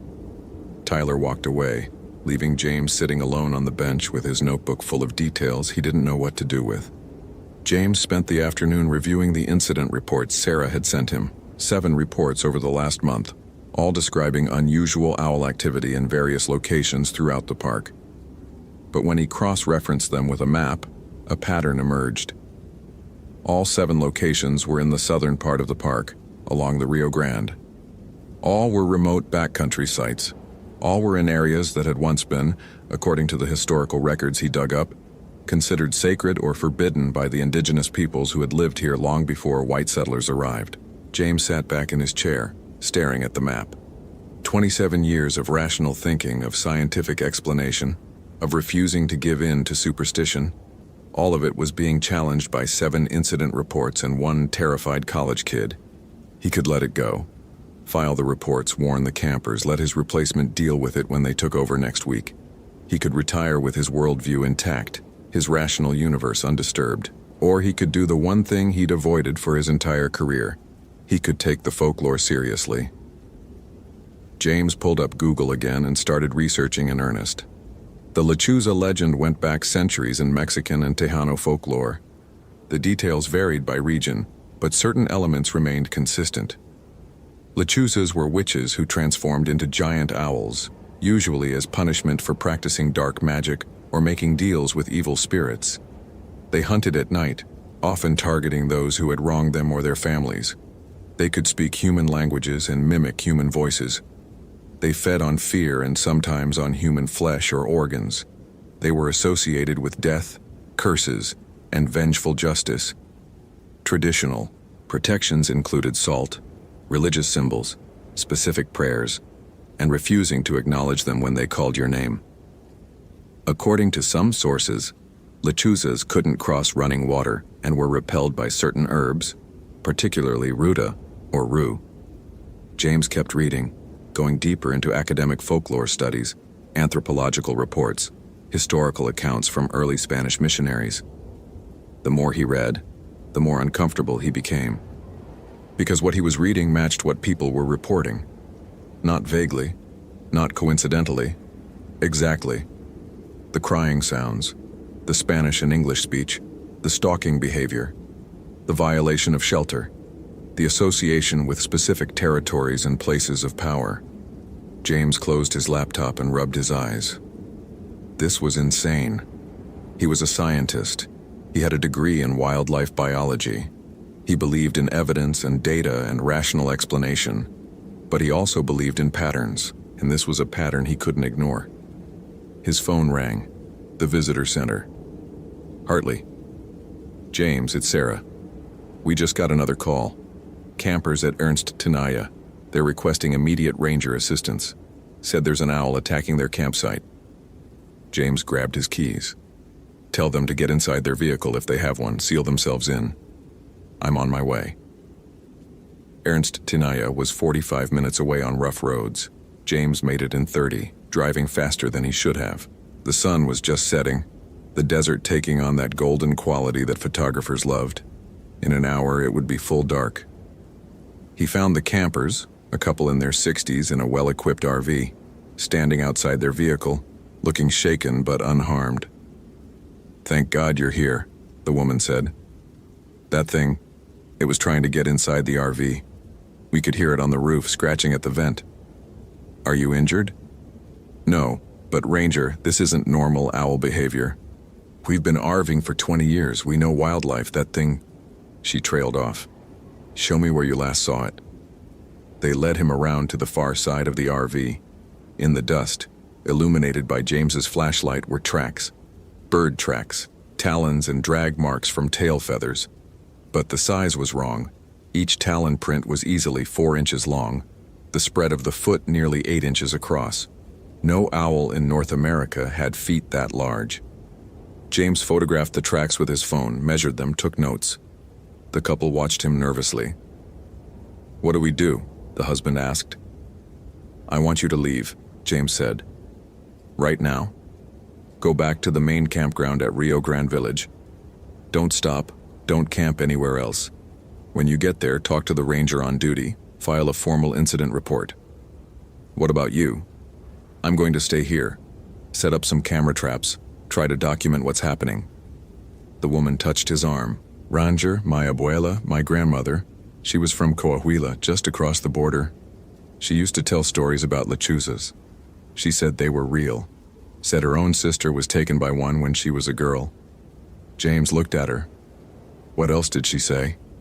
"She said you can't fight them with guns or weapons. They're not animals. They're something else. Something that used to be human but traded their soul for power.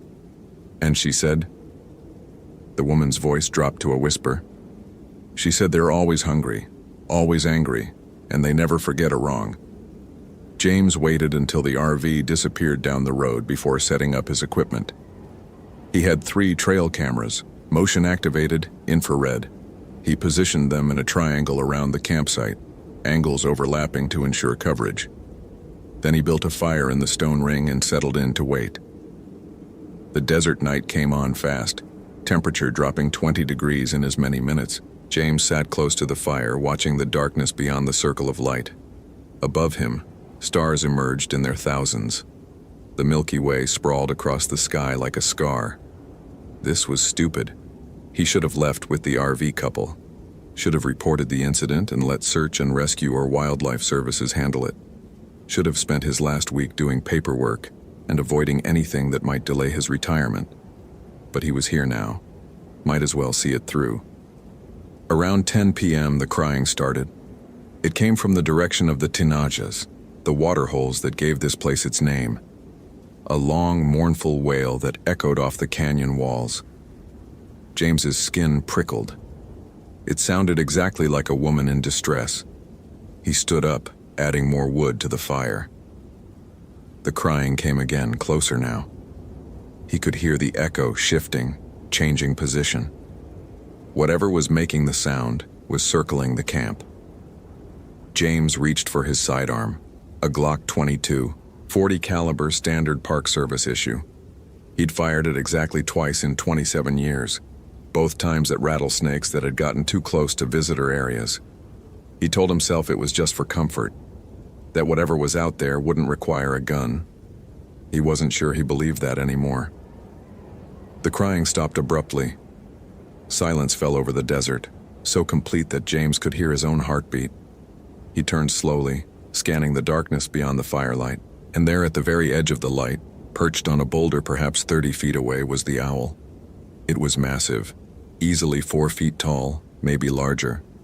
Its feathers were mottled brown and gray, its ear tufts prominent. Its talons gripped the rock, each toe as long as James's fingers. And its eyes reflected the firelight with an intelligence that was absolutely, terrifyingly, not animal. James stared at it. It stared back. "You're not real," James said quietly. "You're just a bird, a large great horned owl, that's all." The owl tilted its head at an angle no real owl's neck could achieve, and then it spoke. "You don't believe that." The voice was female, accented, old. It came from the owl, but also from somewhere else, as if the desert itself was speaking. James's hand tightened on his gun. "What are you?" "You know what I am. Your people have stories about me. Different words, different names. But you know. Lechuza." The word felt strange in James's mouth. The owl, the thing that looked like an owl, made a sound that might have been laughter. "That is one name. I had another once when I was like you, before I made my choice. You're not real. This isn't happening. Tell me, Ranger." The owl's wings spread wide, impossibly wide. In all your years in this desert, did you never wonder why some places feel different? Why certain canyons echo with voices when no one is there? Why people disappear from trails they know well? Why the old ones warned against traveling at night? James said nothing. His worldview was cracking. the rational framework he'd built his life on collapsing piece by piece. "This land remembers," the owl said. "It remembers who lived here before your people, who honored the old ways, who respected the boundaries between worlds. Your kind comes here now thinking this is a park, thinking nature is something to be managed and controlled and commodified. But you're wrong. This place has never been tame, and it never will be. The people you're terrorizing, they haven't done anything wrong. They have permits. They're following the rules. Your rules, not mine, not the rules that were here first." The owl's eyes gleamed. "But I am not unreasonable. I offer you a choice. 7 days you have left, yes? 7 days until you leave this place. Go now. Tonight. Do not come back. And I will leave your people alone until you are gone. And if I don't, then I will hunt. And this time, I will not simply watch and warn. I will feed." James raised his gun, aimed it at the owl. His hand was steady despite the fear coursing through him. 27 years of professionalism, of protocol, of keeping people safe. He couldn't walk away. "I won't let you hurt anyone." The owl's laughter was like wind through bones. "You think your weapon can harm me? You think bullets touch what I am? I think you've gone to a lot of trouble to threaten me instead of just killing me. Which means you're not as powerful as you want me to believe." The owl's eyes narrowed. For a moment, James thought he'd gone too far. Thought he'd pushed too hard and was about to find out exactly what a lechuza could do to someone who challenged it. But then the owl spoke again, and there was something almost like respect in its voice. "You are braver than most. Or more foolish. Perhaps both." It shifted on the rock, wings folding. "Very well. You want to protect your people? Then do so. But know this. I will test you. I will come for them one by one, until you understand that this is not your land to protect. Until you understand that some territories belong to older powers." "Bring it on," James said, though his voice shook slightly. The owl laughed once more, a sound like shattering glass, and launched into the air. Its wings made no sound. It flew directly over James's head, close enough that he could feel the displacement of air, and vanished into the darkness. James stood alone by the fire, gun still raised, breathing hard. His entire body was shaking now, adrenaline crash hitting all at once. He'd just had a conversation with something that shouldn't exist, something that defied everything he knew about biology and reality, and it had declared war on him. James lowered his gun and sat heavily on the ground. He had 7 days until retirement, 7 days to figure out how to stop something that might not be stoppable. 7 days to save people from a threat he'd spent his entire career refusing to believe in. He looked up at the stars, the same stars that had looked down on this desert for millennia before parks and permits and people who thought they could control nature. "Well," James said to the empty darkness, "this is going to be an interesting week." The next morning, James drove back to the station with 3 trail cameras full of footage. He locked himself in the office and reviewed every frame. The cameras had recorded the entire encounter. They'd captured the owl landing on the rock. They'd captured it spreading its wings. They'd captured it taking flight. But they hadn't captured it speaking. On the footage, there was only silence where James clearly remembered hearing a voice. And when he looked closely at the frames where the owl sat on the rock, he could see something that made his blood run cold.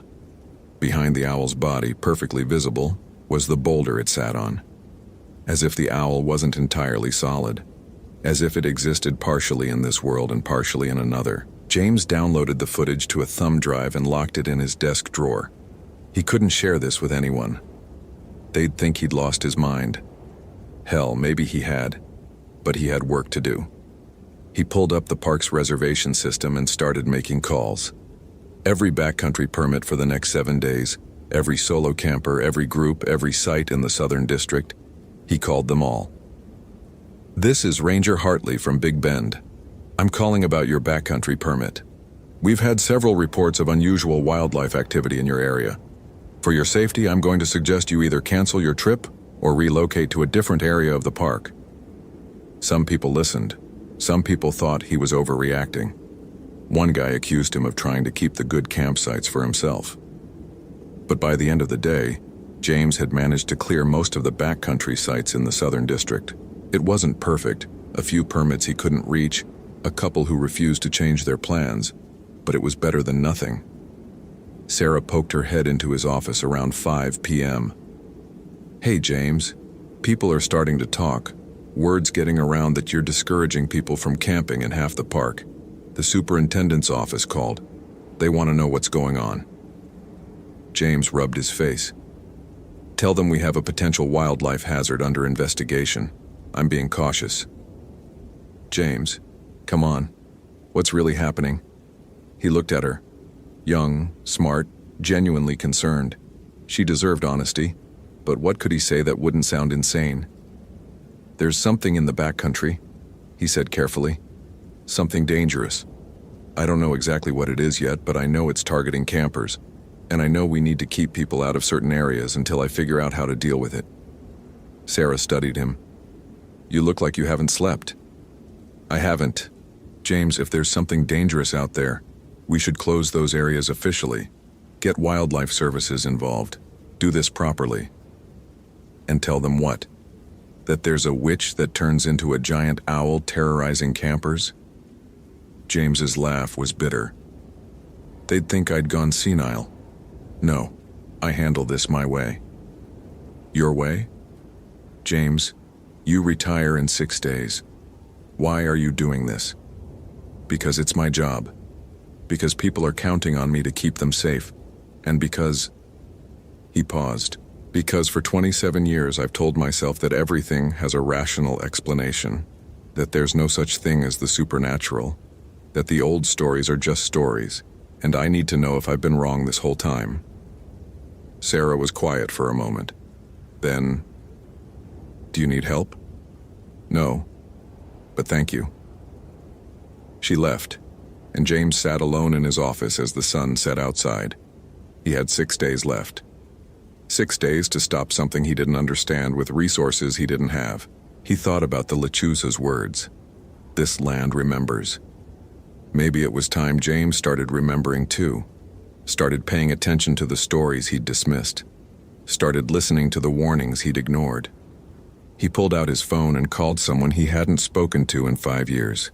Tom Bearcloud, the Ojibwe elder who'd told him about spirits in the forest. Tom had retired to a small house in Alpine, an hour north of the park. The phone rang 4 times before Tom answered. "Hartley? That you?" "Yeah, Tom, it's me. Listen, I need your help. I need to know everything you know about Lechuzas." A long pause. Then, "What happened?" "I think I just declared war on one." Another pause. Then quietly, "You damn fool. I'll be there in 2 hours. Put coffee on." Tom Bearcloud arrived at the station at 10 p.m., carrying a leather satchel and looking older than James remembered. They sat in the office with the lights dim, and James told him everything. The reports, the encounter at Ernst Tinaya, the conversation with something that shouldn't exist. Tom listened without interrupting. When James finished, the old man was quiet for a long time. "You know what you're asking for?" Tom finally said. "You're asking me to help you fight something that's been in this desert longer than your country has existed. Something that has power you don't understand and don't respect. I respect it now. Do you, or are you just scared?" James thought about that. "Both." Tom nodded slowly. "Good. Fear is honest. Fear is smart." He opened his satchel and pulled out several items. Bundles of dried herbs, small cloth pouches, what looked like carved bone. "What you're dealing with, Lechuza, owl witch, whatever you want to call it, it's not just an animal. It's not even just a witch. It's something that traded its humanity for power. And that kind of magic, that kind of transformation, it has a cost. It twists the soul, makes hunger the only thing left. How do I stop it?" "You don't. Not really. Best you can do is drive it away for a while. Make it hurt enough that it decides easier prey is elsewhere." Tom laid out the herbs. "This is ruda. Rue. Lechuzas hate it. smells toxic to them, and this, he held up a small pouch. Salt and ashes mixed with prayer, not the prayer of your church, older prayers, the kind my people knew before missionaries came. I don't believe in prayer. You don't have to believe, you just have to do it. Tom met his eyes. Listen to me. If you're really going to do this, if you're really going to stand against this thing, you need to understand what you're fighting. It's not evil the way you think of evil. It's wrongness. It's a violation of natural law. A human soul that couldn't die properly, that merged with something else, something from the spaces between. Between what? Between the world you see and the world that sees you back. Tom started bundling the herbs together, tying them with string. Hang these at entry points, doorways, tent flaps, windows. They won't stop it, but they'll slow it down. Make it work harder. And this.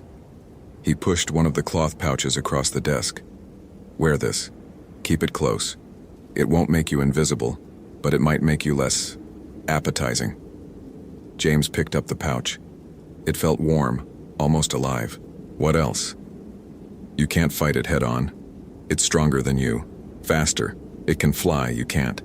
It can see in the dark. You need light. You need to be smart. Use what it wants against it. What does it want? Territory, respect, recognition. Tom leaned forward. It told you this land has rules older than your rules. It's right. This desert belonged to other people before your government drew lines on a map and called it a park. The Lechuza sees itself as a guardian of those old boundaries, as enforcer of old laws. So I'm fighting for a principle it doesn't recognize. Exactly. James was quiet, thinking. Then, what if I acknowledged it, acknowledged its claim? Would that be enough? Maybe, maybe not. Lechuzas are individuals like people. Each one has its own story, its own grudges. This one might just want you gone, or it might want something more. Like what? Like blood. The word hung in the air between them. So either I leave, or someone dies. Those are my options? Tom's expression was grim. Or you die. It offered you safe passage out. That's more than most people get. James thought about his retirement cabin, about fishing and quiet and leaving all this behind, about 7 more days of paperwork and handover meetings and walking away clean, about 27 years of protecting people who came to this park trusting that someone was watching out for them. I'm not leaving, James said. Tom sighed. Then we'd better figure out how to keep you alive. They spent the next 3 hours planning. Tom drew maps of the southern district, marking places that had traditional significance, sacred sites, burial grounds, locations where the boundary between worlds was thinner. The Lechuza's territory, essentially. You need to understand, Tom said. You're not dealing with an animal following instinct. You're dealing with intelligence, strategy. It will learn your patterns, anticipate your moves, use your own tactics against you. So how do I beat something smarter than me? You don't fight on its terms. You change the game. Tom tapped the map. Most of its activity has been here, in the canyons near the Rio Grande. But look at the pattern. It's avoiding this area. He circled a region northeast of Ernst Tinaya. This section has had 0 reports. Why? James studied the map. That's where the old army outpost was. Fort something. Built in the 1800s. Abandoned after 30 years. Fort Stockton Satellite, I remember. My grandfather worked there briefly before they shut it down. Tom pulled out another map, this one hand-drawn and very old. According to the old stories, that area was already forbidden when white settlers arrived. The Yumano people who lived here before, they wouldn't go near it. Said something terrible happened there. A massacre, maybe. Or a curse. The fort got abandoned because soldiers kept disappearing. Officially, they blamed desertion and Apache raids. But the real reason was something else. So I'm supposed to lure a supernatural creature into an area avoided by other supernatural creatures? Sometimes the enemy of your enemy is just another enemy. But if you're lucky, they'll fight each other and leave you alone. It was insane. All of it was insane. James should be filing reports and signing paperwork, not planning battles with folklore armed with herbs and salt. But here he was. "I need bait," James said. "Something to draw it out." Tom looked at him seriously. "You're the bait, James. It challenged you personally. It wants you gone. You've become part of its territory dispute." "Great.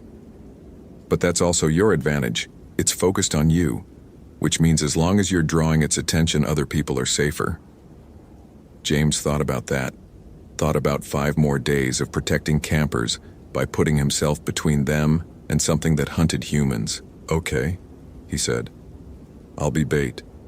But I'm doing it on my terms, in a location I choose.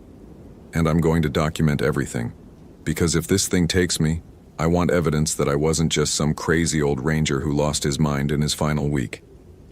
Tom pulled out one more item from his satchel, a small digital recorder, old but functional.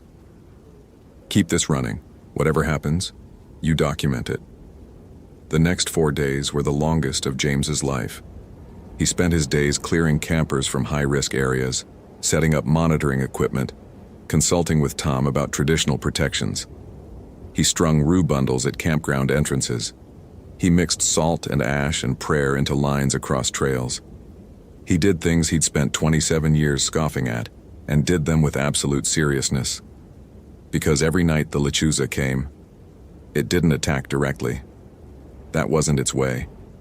Instead, it probed, tested, learned. Night 1. James woke at 2 a.m. to find scratches on his truck windshield, 4 parallel gouges that hadn't been there before. Night 2. All the monitoring equipment in the Southern District failed simultaneously at sunset. Every camera, every sensor, every battery-powered device, dead. Night 3.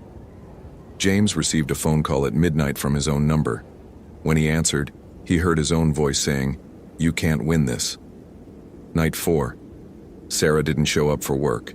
They found her at home, alive but suffering from what doctors called severe anxiety attack. She said an owl had sat on her bedroom window all night, tapping the glass, whispering her name. The lechuza was making it personal, showing James what it could do, demonstrating its power. And James was running out of time. On the 5th day, 2 days before his retirement, James made his decision. He was going to the old fort. He'd spend the night there, alone, and force a confrontation. Either he'd find a way to drive the lechuza off or, well, better him than some unsuspecting camper. Tom tried to talk him out of it. "James, you don't know what's in that place. Could be worse than the lechuza. Or it could be nothing. Could be just an abandoned fort with some bad history and local superstition. You believe that?" "No, but I'm doing it anyway." James spent the day preparing. He loaded his truck with equipment, flashlights, flares, the trail cameras that still worked, Tom's bundles of herbs, salt, water, the recorder. He wrote a letter to Sarah explaining where he'd gone and what he was doing. He sealed it in an envelope with instructions to open only if he didn't return by dawn. He left the station at sunset. The drive to the fort took 90 minutes on rough roads that barely qualified as roads anymore. James followed coordinates and map references, winding deeper into the backcountry until the truck could go no further. He got out and hiked the last mile on foot. The fort appeared in his flashlight beam like a ghost. Crumbling adobe walls, empty window frames, a collapsed roof open to the sky. Graffiti covered some walls. Modern visitors who'd found the place and left their marks. But underneath the spray paint, James could see older marks, symbols carved into the adobe. Warnings, maybe, or prayers. The air around the fort felt wrong. Thick, heavy, like pressure building before a storm. James set up his equipment in what had been the main building. He arranged the rue bundles at every opening, drew a circle of salt and ash around his position, set the cameras recording, started the audio recorder. Then he built a fire in the center of the circle and waited. The sun set. The desert cooled. Stars emerged in their thousands. And right on schedule, at full dark, the crying began. It came from all directions at once. That mournful, terrible sound that was almost human but not quite. James stayed inside his circle, feeding the fire, waiting. An hour passed. 2. The crying continued, sometimes close, sometimes distant, sometimes seeming to come from inside the ruined walls themselves. And then, at midnight exactly, it stopped. Silence fell. Absolute. No wind, no insects, no sound at all. James stood up, heart hammering. He could feel it watching him, could feel the weight of its attention like pressure on his skin. "I'm here," he called out. "This is what you wanted, isn't it? Me, alone, in your territory. So come on, let's finish this." For a long moment, nothing happened. Then, from the darkness beyond the firelight, a voice. "You brought me to this place, why?" "You know why. Because this place is older than you. And maybe it's stronger." Laughter echoed off the adobe walls. "You think these ruins frighten me? I was flying these skies when this fort was built. I was here when it fell. Then why won't you cross the threshold?" Silence. James had hit something. The lechuza was staying outside the walls, circling, but not entering. "This place belongs to older things than me," the voice admitted. "Things that have no love for the living, things that feed on death and regret, and the weight of terrible deeds." "Then we're both trapped," James said. "You can't come in. I won't go out. Stalemate. I am patient. You will have to leave eventually. And when you do..." Actually, I had a different idea.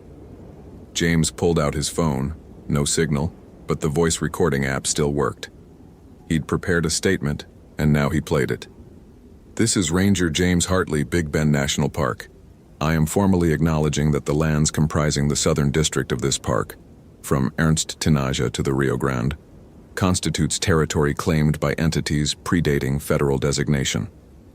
I acknowledge the presence and rights of these entities. I acknowledge that human access to these areas should be restricted and regulated according to traditional boundaries. I propose a formal agreement. These areas will be closed to overnight camping during new moon periods from sunset to sunrise. In exchange, I ask for safe passage for all visitors during daylight hours and on nights when the moon is visible. Do you accept these terms?" Silence. Then carefully, "You speak for your people?" "I speak for this park. For 5 more days anyway. After that, someone else will be in charge.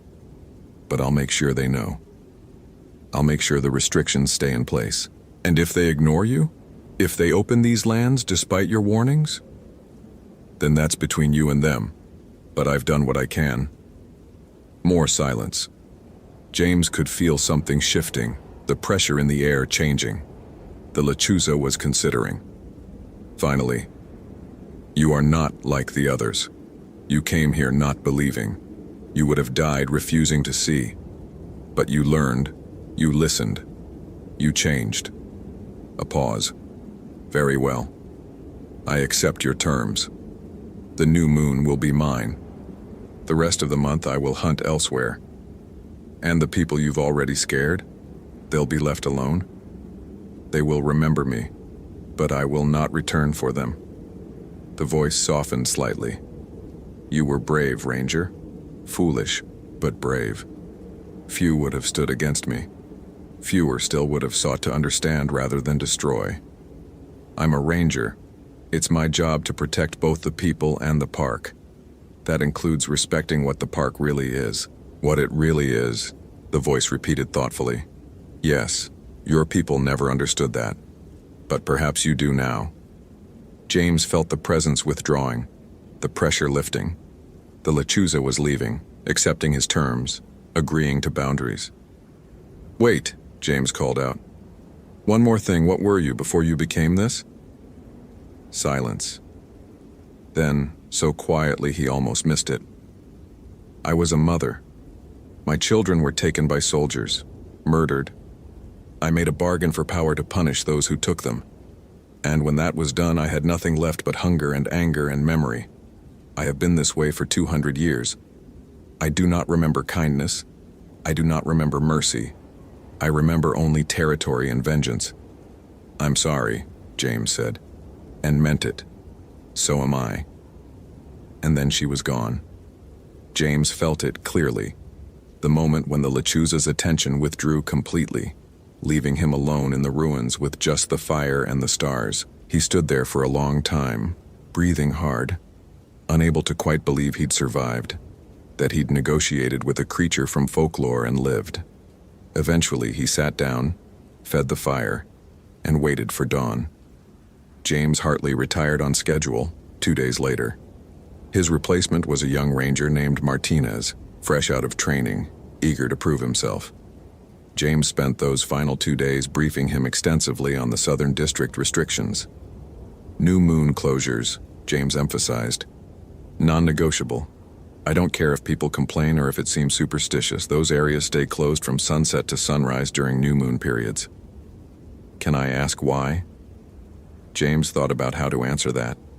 He could tell the truth, that there was something in those canyons that hunted humans, something that had negotiated territory rights with a retiring ranger. But that would sound insane. Instead, he said, wildlife protection. There are species in those areas that are extremely sensitive to human disturbance during certain lunar cycles. The restrictions are based on extensive observation and traditional ecological knowledge from indigenous consultants. It was true, in a way. Martinez accepted it, added the restrictions to his procedures manual, and promised to enforce them. James spent his last hours at the station cleaning out his desk, saying goodbyes, trying to process everything that had happened. Sarah hugged him, told him she'd miss him. Tom stopped by with a bottle of whiskey and a knowing look. "You survived," Tom said simply. "Barely. That counts." On his final evening, James drove back to Ernst Tinaya one last time. He sat by the fire ring where he'd first encountered the Lechuza, watching the sun set over the desert. He'd spent 27 years believing in rational explanations, in science over superstition, in manageable nature and documented phenomena. And in 1 week, all of that had been turned upside down. The world was bigger and stranger than he'd wanted to admit. There were things in the desert, in all wild places probably, that didn't fit into neat categories. Things that remembered when humans forgot. Things that had rules and territories and power that predated GPS coordinates and park boundaries. James had protected people from those things in the end, had negotiated a truce, had bought safety at the cost of his certainty about how reality worked. Was it worth it? He thought about Tyler Morrison, who'd survived his encounter and gone on to his Forest Service job. About the RV couple, who were alive because James had listened to their fear instead of dismissing it. About all the future visitors who would camp under restrictions they didn't understand, but which would keep them safe from things they'd never see. Yeah, it was worth it. As the last light faded, James thought he saw a shape on a distant ridge, large, winged, watching. He raised his hand in something that might have been a wave or a salute or an acknowledgement. The shape spread its wings and flew south toward the Rio Grande, disappearing into the gathering dark. James drove away from Big Bend that night and never returned. He bought his fishing cabin in East Texas like he'd planned. Spent his days on quiet lakes, catching crappie and catfish, reading books in the shade. But sometimes on nights when the moon was new and the darkness felt heavy, he'd sit on his porch and listen. And sometimes he'd hear, very faintly, carried on wind from the southwest, the cry of something that was and wasn't an owl, and James would raise his coffee cup to the darkness. A toast to boundaries respected, to territories acknowledged, to the understanding that some places in this world belong to older powers. And he'd remember the week he learned that being a ranger meant protecting people not just from the wilderness they could see, but from the wilderness that saw them back. The desert keeps its secrets. The night has its hunters, and somewhere in Big Bend, on moonless nights, something flies between the canyons. Something that remembers when it was human, and hungers for a world long gone. But it hunts according to rules now. Boundaries negotiated by a retiring ranger who learned in his final week that respect matters more than understanding, that acknowledgement matters more than belief, that some territories are eternal, no matter what maps we draw, and that's enough.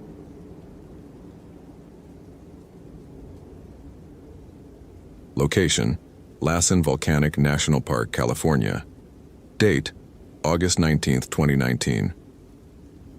Day 87 alone in the tower, and Kyle had started talking to himself. Not just muttering or thinking aloud, actual conversations complete with pauses for the imaginary other person to respond. He'd catch himself doing it and laugh, the sound sharp and strange in the enclosed space of the fire lookout cabin.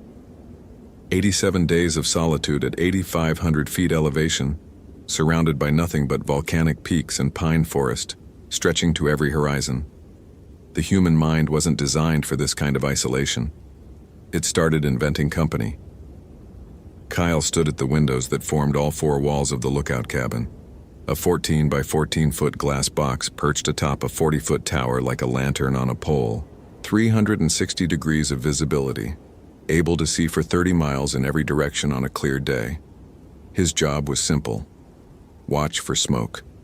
Spot fires before they grew from cigarette-sized to catastrophe-sized. In a drought year like this one, with California burning and the Forest Service stretched thin, fire lookouts weren't romantic throwbacks. They were essential.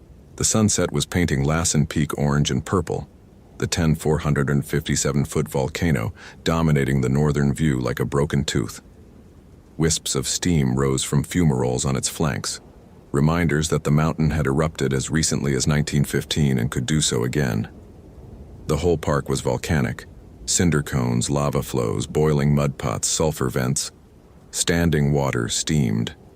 The ground was warm to the touch in places.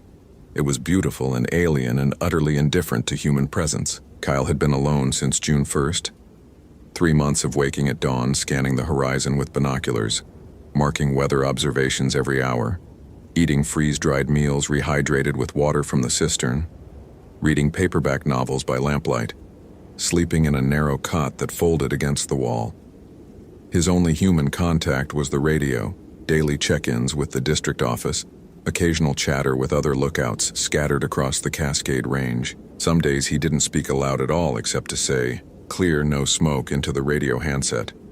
The isolation was supposed to be peaceful, meditative, a chance to disconnect from the digital world and reconnect with nature. That's what the recruitment material said. What they didn't mention was how the silence could become oppressive, how the endless watching could make you feel like you were the one being observed, how after weeks alone your mind started playing tricks. Kyle had started noticing the deer 3 weeks ago, not unusual in itself. Mule deer were common in Lassen, wandering through the volcanic landscape, browsing on shrubs and grasses. Kyle saw them daily, sometimes in groups of 5 or 6, but these deer were different. They appeared around the tower every evening right at sunset, always the same number, 7 of them, and they didn't behave like normal deer. Normal deer were skittish, alert, their heads constantly moving, ears swiveling to catch every sound, ready to bolt at the first hint of danger. These deer stood motionless for minutes at a time, staring up at the tower, not grazing, not moving, just standing and watching with a stillness that felt wrong, felt calculated.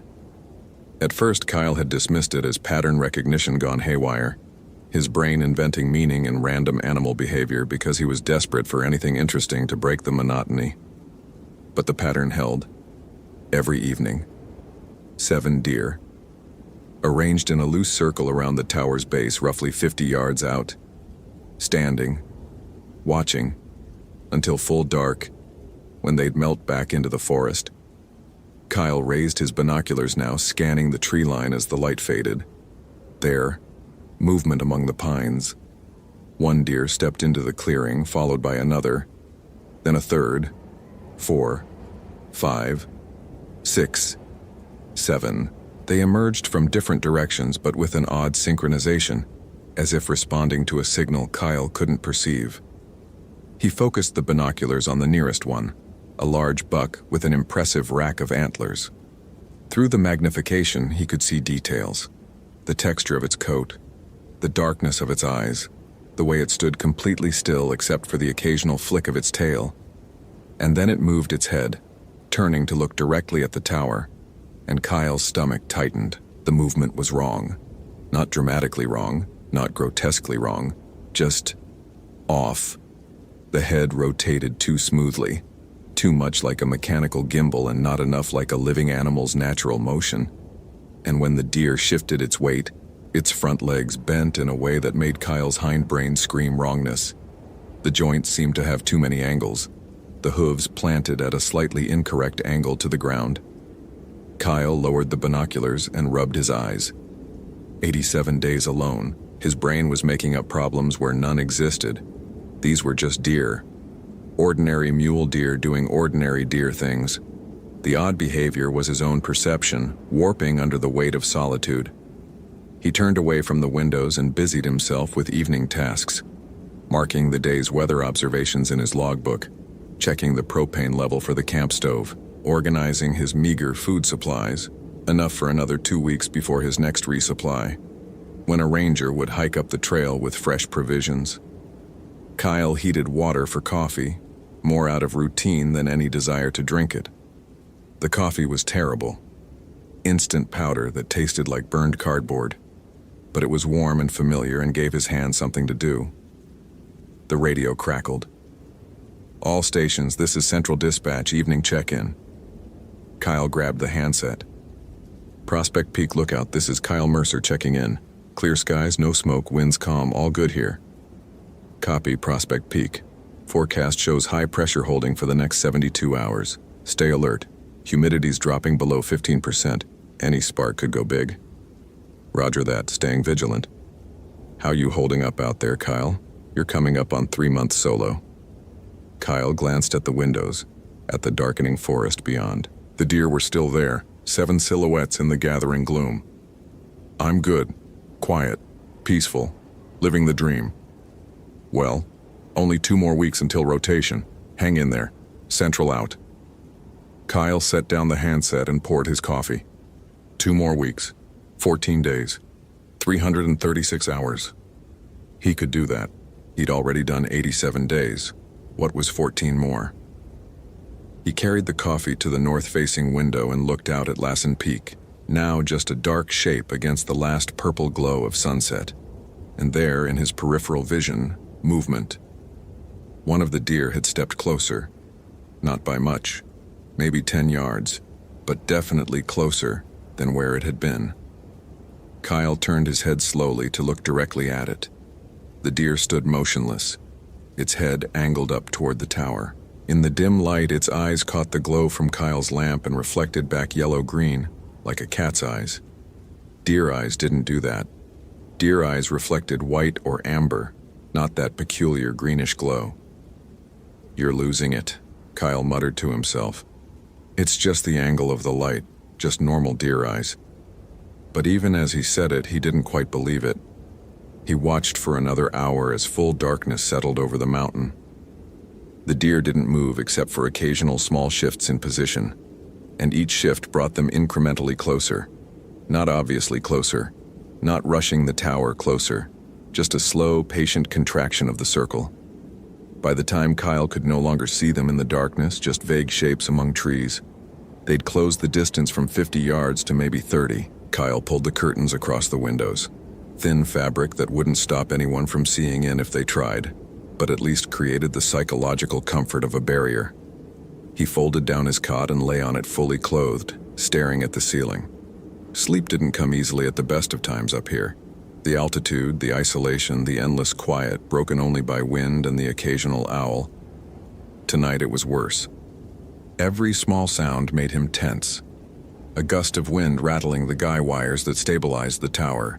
A branch scraping against the metal support legs. Something that might have been footsteps on gravel but was probably just his imagination. Somewhere around midnight he finally drifted into uneasy sleep and woke to the sound of something walking around the tower. Kyle sat up instantly, heart hammering. Moonlight filtered through the curtains, providing just enough illumination to see the cabin's interior. He checked his watch. 3:47 a.m. Outside, the footsteps continued, a slow, deliberate circuit of the tower's base. Not human footsteps. The rhythm was wrong for bipedal movement. 4 feet, definitely 4 feet, but the gait wasn't right. The spacing between steps was irregular, as if whatever was walking couldn't quite remember how quadrupedal locomotion was supposed to work. Kyle moved silently to the east window and pulled the curtain back an inch. The tower stood in a small clearing surrounded by pine forest, 40 feet of metal and wood elevating the cabin high enough to see over the trees. Directly below, illuminated by moonlight, was one of the deer. It was walking in a circle around the tower's base, its head tilted up at an unnatural angle, staring at the cabin above. As Kyle watched, it completed the circuit and began another lap. The movement was mechanical, obsessive, not an animal checking its territory or looking for food. This was something else. This was reconnaissance. Kyle let the curtain fall and backed away from the window. His rational mind offered explanations. Nocturnal animals were active at night. Deer sometimes exhibited unusual behavior. He was sleep-deprived and misinterpreting normal wildlife activity. But the animal part of his brain, the part inherited from ancestors who'd survived by recognizing predators, was screaming danger. He went to the radio and picked up the handset, then hesitated. What was he going to say? That a deer was walking around his tower and it made him uncomfortable? Central Dispatch would think he'd cracked from isolation. They might pull him off the mountain early, mark him as unsuitable for solo assignments. His career would be over before it properly started. Kyle set down the handset without transmitting. The footsteps below continued for another 10 minutes, then stopped. Kyle waited in silence, barely breathing, listening. Nothing. He crept back to the window and looked out. The deer was gone. The clearing was empty. He didn't sleep again that night. Dawn broke clear and hot, the sun rising over the Warner Mountains to the east and turning the volcanic landscape gold. Kyle made coffee and performed his morning routine on autopilot. Weather observations, radio check-in, visual scan for smoke. Everything normal, everything fine. The night's strangeness seemed absurd in daylight. He was halfway through his powdered eggs when he noticed the marks. From the cabin's elevation, Kyle could see the ground clearly around the tower's base. The area was mostly bare earth and volcanic gravel, with sparse grass and low shrubs. Easy to spot any disturbance. And there in the dusty soil were tracks. Dozens of them, not arranged in the scattered random pattern of animals passing through. These tracks formed concentric circles around the tower. Multiple laps, overlapping, as if something, or several somethings, had walked around and around the structure throughout the night. Kyle grabbed his binoculars and focused on the tracks.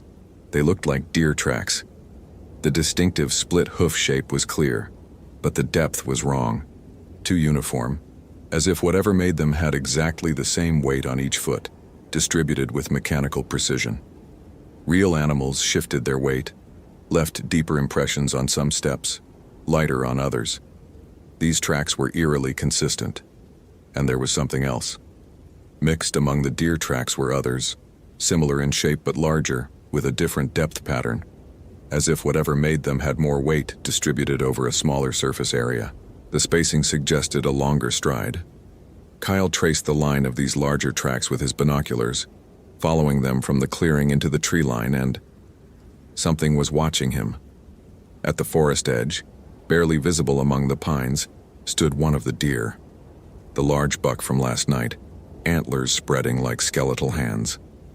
It was completely motionless, oriented directly toward the tower, and even from this distance Kyle could feel its attention focused on him with laser intensity. He lowered the binoculars. When he raised them again, the deer was gone. Kyle spent the day trying to distract himself with work. He cleaned the cabin's windows, organized his equipment, read weather reports from other stations, attempted to make progress on the novel he'd been slogging through for 2 weeks. But his attention kept drifting to the windows, to the forest, to the question of whether he was being watched. The deer appeared again at sunset. All 7 of them, emerging from the trees in that same unsettling synchronization. This time they were closer from the start, maybe 20 yards from the tower base. They arranged themselves in a loose circle, evenly spaced, and stood watching the cabin, watching Kyle. He tried to photograph them with his digital camera, thinking he'd have evidence, something to show people. But every photo came out wrong. The deer appeared as blurs or strange light artifacts or not at all, even when he could see them clearly with his naked eyes. He checked the camera settings. Everything was correct. It should be working. But the images were unusable, corrupted, as if something about these animals refused to be captured digitally. Kyle set down the camera and simply watched. The deer didn't move for over an hour. Then, as if responding to an unheard signal, they all took one step closer, perfectly synchronized. Then another step. The movements were too coordinated to be natural animal behavior. This was a group acting with unified purpose and intelligence. "What do you want?" Kyle said aloud, his voice sounding small and strange in the enclosed cabin. As if in response, the largest buck, the one Kyle had started thinking of as the watcher, turned its head and fixed him with direct eye contact. Held the gaze, didn't blink. The message was clear even if Kyle didn't want to acknowledge it. "We know you're in there. We know you're alone. We're waiting." Kyle pulled all the curtains closed and turned off the lamp, sitting in darkness. He could hear them now, the soft scrape of hooves on gravel as they moved closer, the rustle of movement circling the tower. Testing, probing, looking for weakness. The radio crackled. "Prospect Peak. This is Central. Just checking in. We noticed your evening weather report was late." Kyle fumbled for the handset in the darkness. "Sorry, Central, got distracted. Everything's fine here. Clear skies, no smoke." "You sound stressed, Kyle. Everything okay?" Was it? Were 7 deer exhibiting strange behavior enough to report as an emergency? Would anyone believe him? "Just tired," Kyle said. "Long day." "Copy that. Get some rest. Central out." Kyle sat in the dark cabin, listening to the sounds below. Circling. Always circling. He thought about the isolation protocols drilled into every fire lookout during training. You're alone for extended periods. Your mind will play tricks. If you need help, call immediately. But what if calling for help meant admitting he couldn't handle the assignment? What if this was all in his head? The circling stopped suddenly. Complete silence. Then, scraping. Metal on metal. Something was testing the tower's support legs. The ladder. The hatch that led from the ladder into the cabin floor. Kyle's breath caught. The hatch was secured with a simple latch, designed to keep it from blowing open in wind, not to keep anything out. If something wanted in badly enough. The scraping stopped. Silence again, somehow worse than the sound. Kyle sat frozen in darkness for what felt like hours. Eventually, exhaustion overcame fear and he dozed in the chair, waking repeatedly to check the windows, seeing nothing but darkness and occasionally catching a glimpse of movement at the edge of the clearing. When dawn finally came, the deer were gone, but the tracks had multiplied. Dozens of circuits around the tower, patterns overlapping into a maze of prints, and there, next to the base of the tower, were long scratches in the dirt, parallel lines like something had dragged claws or hooves in systematic patterns, testing the ground, measuring, planning. Day 88, day 89, day 90. The pattern continued. Each night the deer returned, closer and more numerous. Kyle counted 8 now, then 9, then 11. They didn't appear all at once anymore. They filtered in from the forest over the course of the evening, taking up positions around the tower until he was surrounded. And each night they pushed the boundary closer, tightening the circle. Kyle stopped sleeping, or couldn't sleep. The distinction blurred. He dozed in fitful bursts during the day, jerking awake at every sound. At night, he sat at the windows with binoculars and his emergency spotlight, watching the deer watch him. Sometimes one would break from the circle and approach the tower base, sniffing at the support legs, nosing at the ladder. Then it would retreat, and another would take its place, as if they were taking turns investigating, gathering information. The scratches on the ground grew more elaborate. Not random marks now, patterns, circles and lines radiating from the tower like a diagram. Kyle tried to photograph them during the day, but again the images wouldn't capture properly. The marks appeared as light anomalies or blank spaces, as if something in their nature resisted documentation. He called Central Dispatch less frequently, keeping his reports brief and professional. Any hint of paranoia or fear would mean immediate extraction, psychological evaluation, end of assignment. He couldn't let that happen. Not yet. He needed to understand what was happening first. Needed proof. On day 92, Kyle found the remains. He'd descended the tower for the first time in days.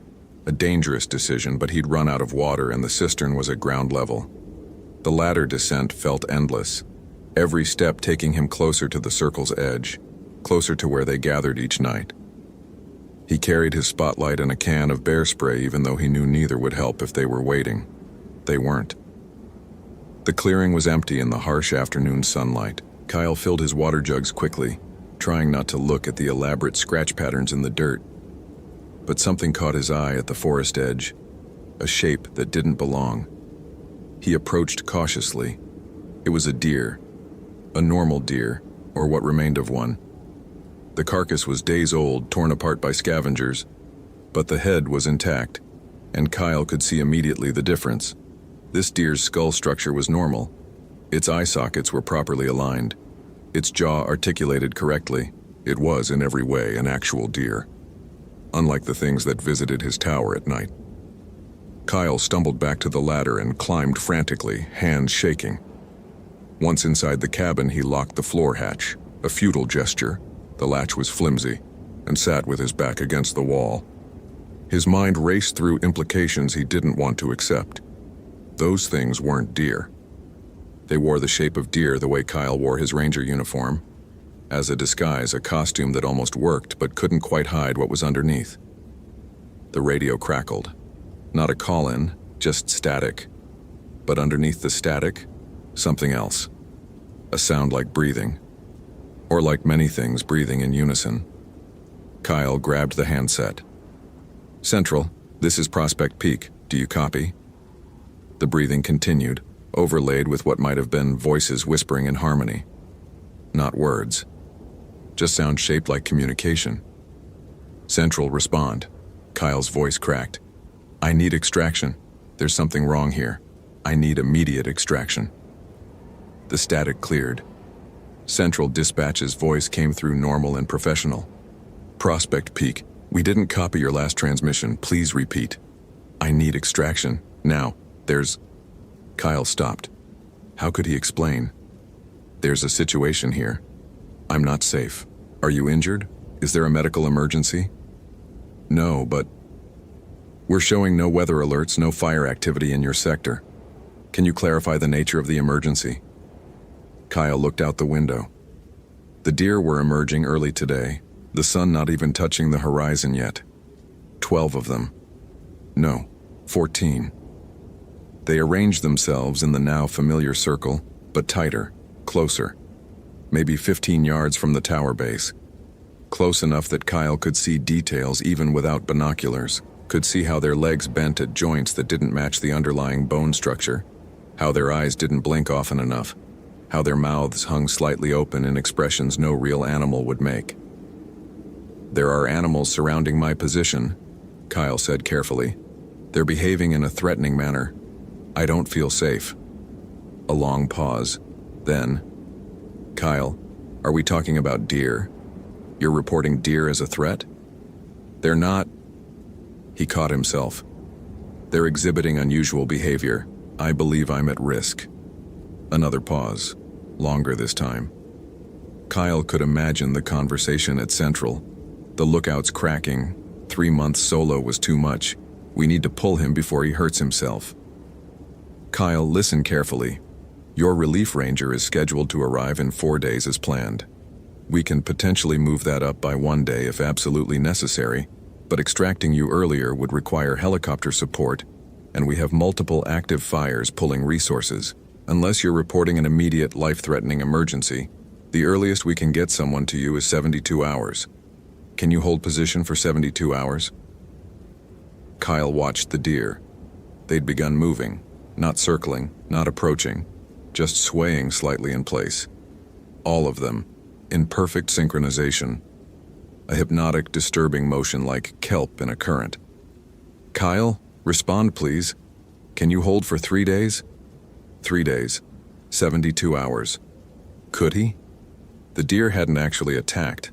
They'd done nothing but watch and circle and exist in his space. Maybe they were just animals with unusual behavior patterns. Maybe his isolation-addled brain had inflated the threat. Or maybe they were waiting for something, testing his defenses, learning his patterns the way he'd tried to learn theirs, preparing. "I can hold," Kyle heard himself say. 3 days. I'll be fine." "Good man. Stay alert. Stay safe. We'll get you down soon. Central out." Kyle set down the handset and returned to the window. The deer had stopped swaying. Now they stood motionless again, all facing the tower, and Kyle couldn't shake the feeling that they'd heard the radio transmission, that they understood he would be alone for 3 more days, that they knew. As the sun set, more emerged from the forest. Kyle counted 20, then 25. They filled the clearing now, arranged in concentric rings around the tower. The closest were 10 yards away. He could hear them breathing, a collective sound like wind through a cave, rhythmic and purposeful. Night fell, and Kyle turned off all lights, sitting in darkness. Below, the breathing continued. And then, around midnight, they began to hum. It wasn't a sound deer made. It wasn't a sound any animal made. It was a tone, low and resonant, seeming to come from the ground itself as much as from the creatures surrounding him. The frequency made Kyle's teeth ache and his vision blur. It vibrated through the tower's metal structure, turning the entire cabin into a tuning fork. The humming rose and fell in waves, modulated with what sounded like intelligence, like language. Kyle pressed his hands over his ears, but it didn't help. The sound was in his bones now, in his skull, making thought difficult. Then it stopped. In the sudden silence, Kyle heard a new sound. Scraping. Metal on metal. They were on the ladder. Multiple sets of hooves on the metal rungs, climbing, ascending toward the cabin floor and the flimsy latch that was the only barrier between Kyle and whatever these things were. Kyle grabbed his spotlight and aimed it at the floor hatch. The scraping grew louder, closer. He could see the hatch beginning to rattle as something pushed against it from below. "Stay back," Kyle shouted, his voice cracking. "I'm armed. Stay back." The rattling stopped. Silence for 5 seconds. 10. Then something slammed against the hatch from below. A tremendous impact that bent the metal and tore one of the latch's mounting screws free. Again. The metal shrieked. Again. The second screw popped loose and the latch hung by a single fastener. Kyle backed against the opposite wall. Bear spray in one hand, spotlight in the other. Utterly inadequate weapons against whatever was coming through that hatch. One more impact would do it. One more and they'd be inside, and he had nowhere to run because he was 40 feet in the air in a glass box with no exit except down the ladder they controlled. The silence stretched. The hatch hung crooked, held by a single screw, but nothing came through. Minutes passed. 5. 10. Kyle didn't move, didn't breathe, waiting for the final assault. It didn't come. Eventually, the scraping resumed, but descending now, moving down the ladder. Retreating, Kyle waited another hour before approaching the damaged hatch, shining his spotlight through the gap. The ladder was empty. Below, in the moonlit clearing, the deer had withdrawn to the forest edge, watching, waiting. They demonstrated they could break in whenever they wanted. The hatch wouldn't stop them. The walls wouldn't stop them. Kyle's presence in the tower was by their permission, not his own strength. They were just choosing not to come in yet. DKO. Day 93. Dawned gray and ominous. Smoke from distant fires hazing the horizon. Kyle hadn't slept. He'd spent the night sitting with his back to the wall, spotlight and bear spray ready, watching the broken hatch and the windows and the forest beyond. At first light, he'd used wire to secure the hatch, knowing it was pointless but needing to do something. Anything. The deer were gone during the day now, but Kyle could feel them out there in the forest, watching from the shadows. 40 or 50 of them, he estimated, maybe more. The forest around Prospect Peak had never supported that many deer. They were coming from elsewhere, gathering, assembling a force. For what? Kyle tried the radio.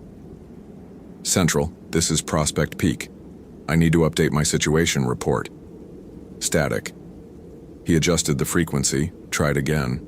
More static. Central Dispatch, this is Prospect Peak Lookout. Do you copy? Nothing. The radio was working. He could hear the carrier wave, the background hiss of open channel. But no one was responding. Or no one was there. Or something was blocking the transmission. Kyle tried for an hour, cycling through all available frequencies. Weather channels, emergency channels, ranger-to-ranger frequencies. All empty, all silent except for that underlying hiss that sometimes sounded like breathing, like the collective exhalation of the things surrounding his tower. He was cut off. Truly alone now. No help coming. Just him and them and 2 days until his relief ranger hiked up the trail. If the ranger could even reach the tower, if the things would let anyone approach. Kyle spent the day preparing. He had minimal supplies. The tower wasn't designed as a fortress, but he inventoried everything.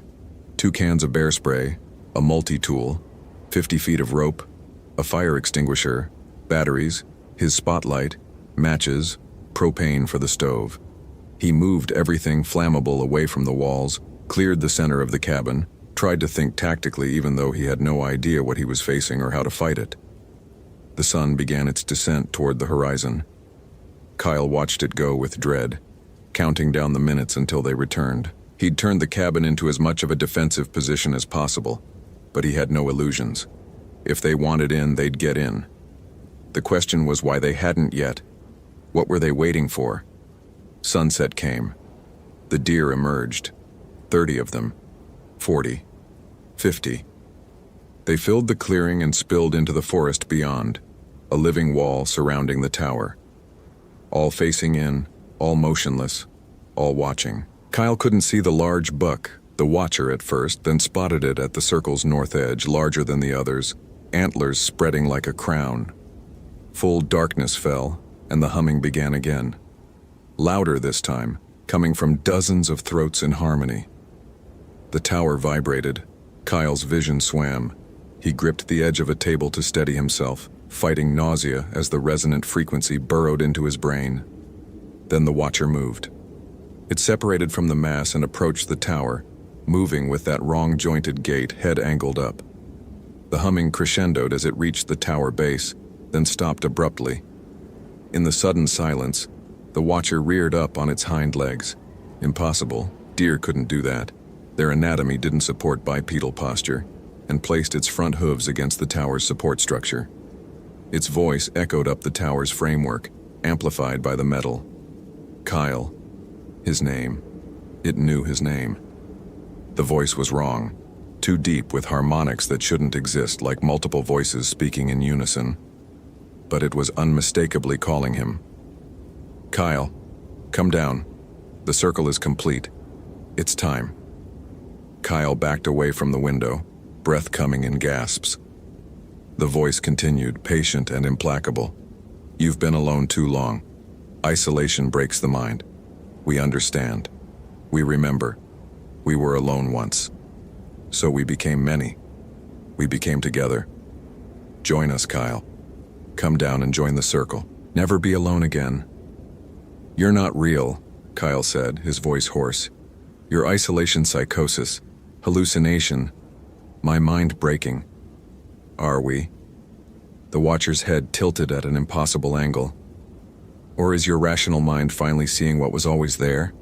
The spaces between spaces, the forms that watch from the corners of the map. We've been here longer than your forests, longer than your mountains. We wear these shapes because they're convenient, because they let us walk unnoticed. But we remember older shapes. Want to see? The deer surrounding the tower began to change. Not dramatically, not Hollywood transformation. Just subtle shifts, joints bending the wrong way, proportions elongating, fur seeming to flow like water across restructuring frames. They were shedding the deer disguise, revealing something underneath. Something that had learned to mimic animals but couldn't quite remember all the details of how animals were supposed to move and stand and be. Kyle's rational mind shattered. He'd been clinging to explanations. Unusual animal behavior, Isolation-induced paranoia, natural phenomena misinterpreted. But what he was seeing now couldn't be explained, couldn't be rationalized. These things were real, and they'd been studying him for weeks, learning his patterns, testing his responses, waiting for the right moment. And now it was the right moment. The Watcher dropped to 4 legs and began climbing the ladder. The metal rang with each impact of hooves on rungs. Impossible. Hooves couldn't grip ladder rungs, but physics seemed negotiable for these creatures. Others followed, creating a line ascending toward the cabin. Kyle grabbed the fire extinguisher and positioned himself by the broken hatch. When the first one pushed through, he'd spray it, hope the pressurized chemical would drive it back. It was a pathetic plan, but the only one he had. The hatch rattled. The wire holding it, secured, bent, snapped. The hatch fell open and something began pushing through. A head, too large, eyes that caught the lamplight and glowed that wrong yellow-green. Kyle triggered the extinguisher directly into its face. The chemical cloud filled the space, choking and blinding. The thing shrieked, a sound like metal tearing, and fell back down the ladder. Kyle slammed the hatch shut and braced his weight on it, knowing it wouldn't hold, that this was temporary at best. Impact from below. Again. Again. The hatch buckled. Kyle was thrown back as it tore open completely, metal shrieking. The opening gaped like a wound, and through it came the Watcher. It pulled itself into the cabin with those wrong-jointed front legs, too long, bending in too many places. Its head swiveled and locked onto Kyle with predatory focus. Up close, the disguise was transparent. This was something wearing deer-shaped like a costume, the proportions not quite right, the movements not quite matching the form. "Last chance, Kyle," it said in its chorus voice. "Join willingly or join screaming. Both ways end the same. Alone becomes together. One becomes many. The circle closes." Kyle threw the emptied fire extinguisher. It bounced off the creature with no effect. He grabbed his spotlight and shone it directly in the thing's eyes, hoping light would do what chemicals hadn't. The Watcher didn't flinch. It advanced, hooves scraping on the floor, backing Kyle against the windows. "Nowhere to run," it said. "Tower too high to jump. Forest too full to escape. We've been waiting so patiently, Kyle. Since the moment you arrived. We watched you settle in, watched you grow comfortable, watched isolation start to break you. And when you were ready, when you were desperate enough for any contact, even wrong contact, we made ourselves seen. Let you notice us. Because prey that's been alone too long will accept any company. Even ours." Other shapes were emerging through the hatch now, filling the cabin, surrounding him. Kyle could smell them.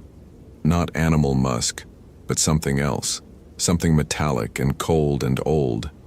They pressed closer, and he had nowhere left to go, just the windows at his back and 40 feet of empty air beyond.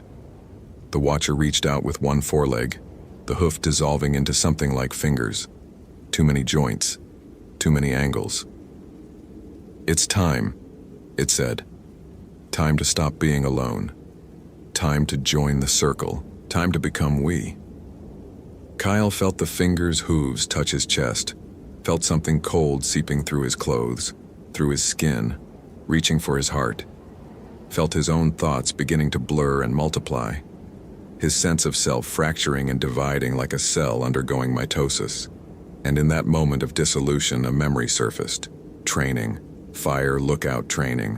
What to do if the tower was compromised, if you had to evacuate, if the only option was down. Kyle grabbed the rope from his equipment pile, 50 feet rated for climbing. He'd secured one end to the anchor point by his cot weeks ago as a safety measure, a last resort emergency escape. Now he wrapped the other end around his waist in a hasty, repelling knot, said a prayer to gods he didn't believe in, and threw himself backward through the window. Glass shattered. Cold air rushed past. The rope snapped tight, and Kyle slammed against the tower's support structure 40 feet above ground, the impact driving air from his lungs. Above, the creatures shrieked in unison, a sound of pure, frustrated rage. Kyle didn't wait. He descended hand over hand, rappelling down the tower, ignoring the burn in his palms and the creatures pouring out of the cabin above, scrambling down the external structure like enormous spiders. 20 feet, 10, 5. His boots hit dirt and he ran. The forest was full of them. Dozens, hundreds maybe. They moved between trees in a coordinated swarm, trying to cut off his escape routes, herd him back toward the tower. But Kyle knew this mountain, knew the trails and the rock formations and the hidden paths. He ran through darkness, spotlight forgotten, navigating by moon and starlight and desperate memory. Behind him, the collective shriek rose and fell, a siren of pursuit. They were faster than him, tireless where he was already gasping for breath. But they were pack hunters accustomed to surrounding and overwhelming. Single prey running a random pattern confused them, forced them to adapt their strategy on the fly. Kyle broke through a line of brush and found himself on the trail, the main hiking path down the mountain. 3 miles to the ranger station at the base. 3 miles of exposed trail where they could catch him easily, but also 3 miles of downward slope where gravity was his ally, and their quadrupedal forms less efficient. He ran harder than he'd ever run, legs burning, lungs screaming. The shrieking behind grew louder, closer. He could hear the scrabble of hooves on stone, the rustle of many bodies moving through undergrowth in parallel. They were flanking him, trying to cut him off at the switchbacks where the trail doubled back. One of them burst from the trees ahead, the Watcher, antlers silhouetted against stars. It positioned itself in the center of the trail, blocking his path. Kyle didn't slow. He lowered his shoulder and charged, hitting the creature's center mass before it could react, feeling that wrong texture of too many joints buckling under the impact. They both went down in a tumble of limbs and antlers. Kyle rolled to his feet first and kept running, left arm streaming blood from antler gashes he didn't feel yet. More switchbacks, more trail. The sounds of pursuit were everywhere now, ahead, behind, to both sides. They'd given up trying to hurt him and simply surrounded him in a moving sphere, closing gradually, patient in the knowledge that he'd eventually tire. And then lights, human lights. The ranger station ahead, windows glowing yellow. Kyle put everything he had left into a final sprint, crashed through the door without slowing, slamming it behind him. Found himself face to face with 3 rangers he'd never seen before, who stared at him in shock as he collapsed, gasping. "Lock the doors," he managed. "Windows. Lock everything. They're right behind me." "Who's behind you?" One of the rangers moved to the window, peered out. "I don't see anyone." Kyle crawled to the window and looked. The forest was empty. Silent. No creatures. No pursuit. No sign that anything had chased him down 3 miles of mountain trail. Just trees and darkness and the distant call of an owl. They were there, Kyle said, but even to his own ears it sounded insane. They were right there. Hundreds of them. They broke into my tower. One of the rangers was already on the radio, calling for medical evac. Another wrapped Kyle's bleeding arm in bandages. The third kept watching him with the careful wariness of someone dealing with a mental health crisis. "You're Kyle Mercer, right? From Prospect Peak?" At Kyle's nod. "We've been trying to reach you for 2 days. Radio's been out.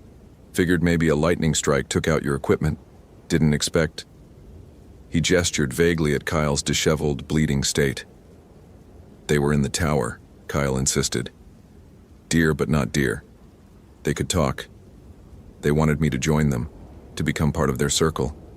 I barely got out." The rangers exchanged glances. Kyle could see them making the calculation. 3 months of isolation, obvious psychological break, possible self-injury, needs immediate psychiatric evaluation. "We believe you," one of them said in a tone that meant exactly the opposite. "Just rest. Help's coming. You're safe now." But Kyle wasn't sure he was safe.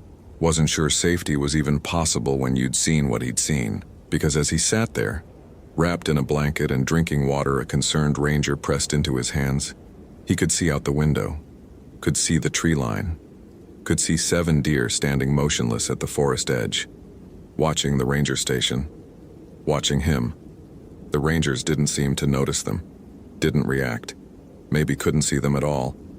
Maybe Kyle was the only one who could see anymore, who'd looked too long at something that should stay unseen. The largest buck, the Watcher, turned its head and locked eyes with Kyle across the distance. Its mouth opened in something like a smile. Then the deer melted into the forest and were gone.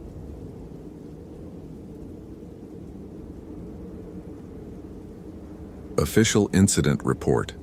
Excerpt. Ranger Kyle Mercer was extracted from Prospect Peak Fire Lookout on August 22, 2019, following a psychological episode attributed to acute isolation syndrome. Subject presented with paranoid delusions, claiming to be pursued by hostile wildlife. Minor injury sustained, consistent with self-inflicted trauma during confused state. Radio equipment at Prospect Peak Lookout was found non-functional due to damaged antenna assembly. Cause: consistent with animal activity. Several components showed bite marks and scratch patterns matching native deer population. Ranger Mercer has been placed on medical leave pending psychiatric evaluation. Assignment to remote solo posts not recommended. Tower's structural integrity remains sound. Emergency repairs to floor hatch completed. Station returned to operational status August 30, 2019, with 2-person crew assigned. Note: new crew reports unusual deer activity around tower during evening hours. Recommend wildlife management consult regarding possible habituated deer population. Go. Kyle never returned to fire lookout duty. He took a desk job with the Forest Service in Sacramento, processing permits and reviewing reports. Safe, boring, human. But sometimes, driving home from work, he'd catch movement in his peripheral vision. A shape at the roadside that looked like a deer but moved wrong. Or he'd see 7 deer arranged in a circle in a park, all facing inward, all motionless. Or he'd hear underneath the city's ambient noise a faint humming that made his teeth ache. The watcher had said the circle was complete. That alone would become together. That one would become many. Kyle had escaped the tower, but he'd never really escaped. Every sunset he counted the deer he saw throughout his day, and when the count reached 7, he went home and locked his doors and waited for the humming to begin. It always did. Eventually,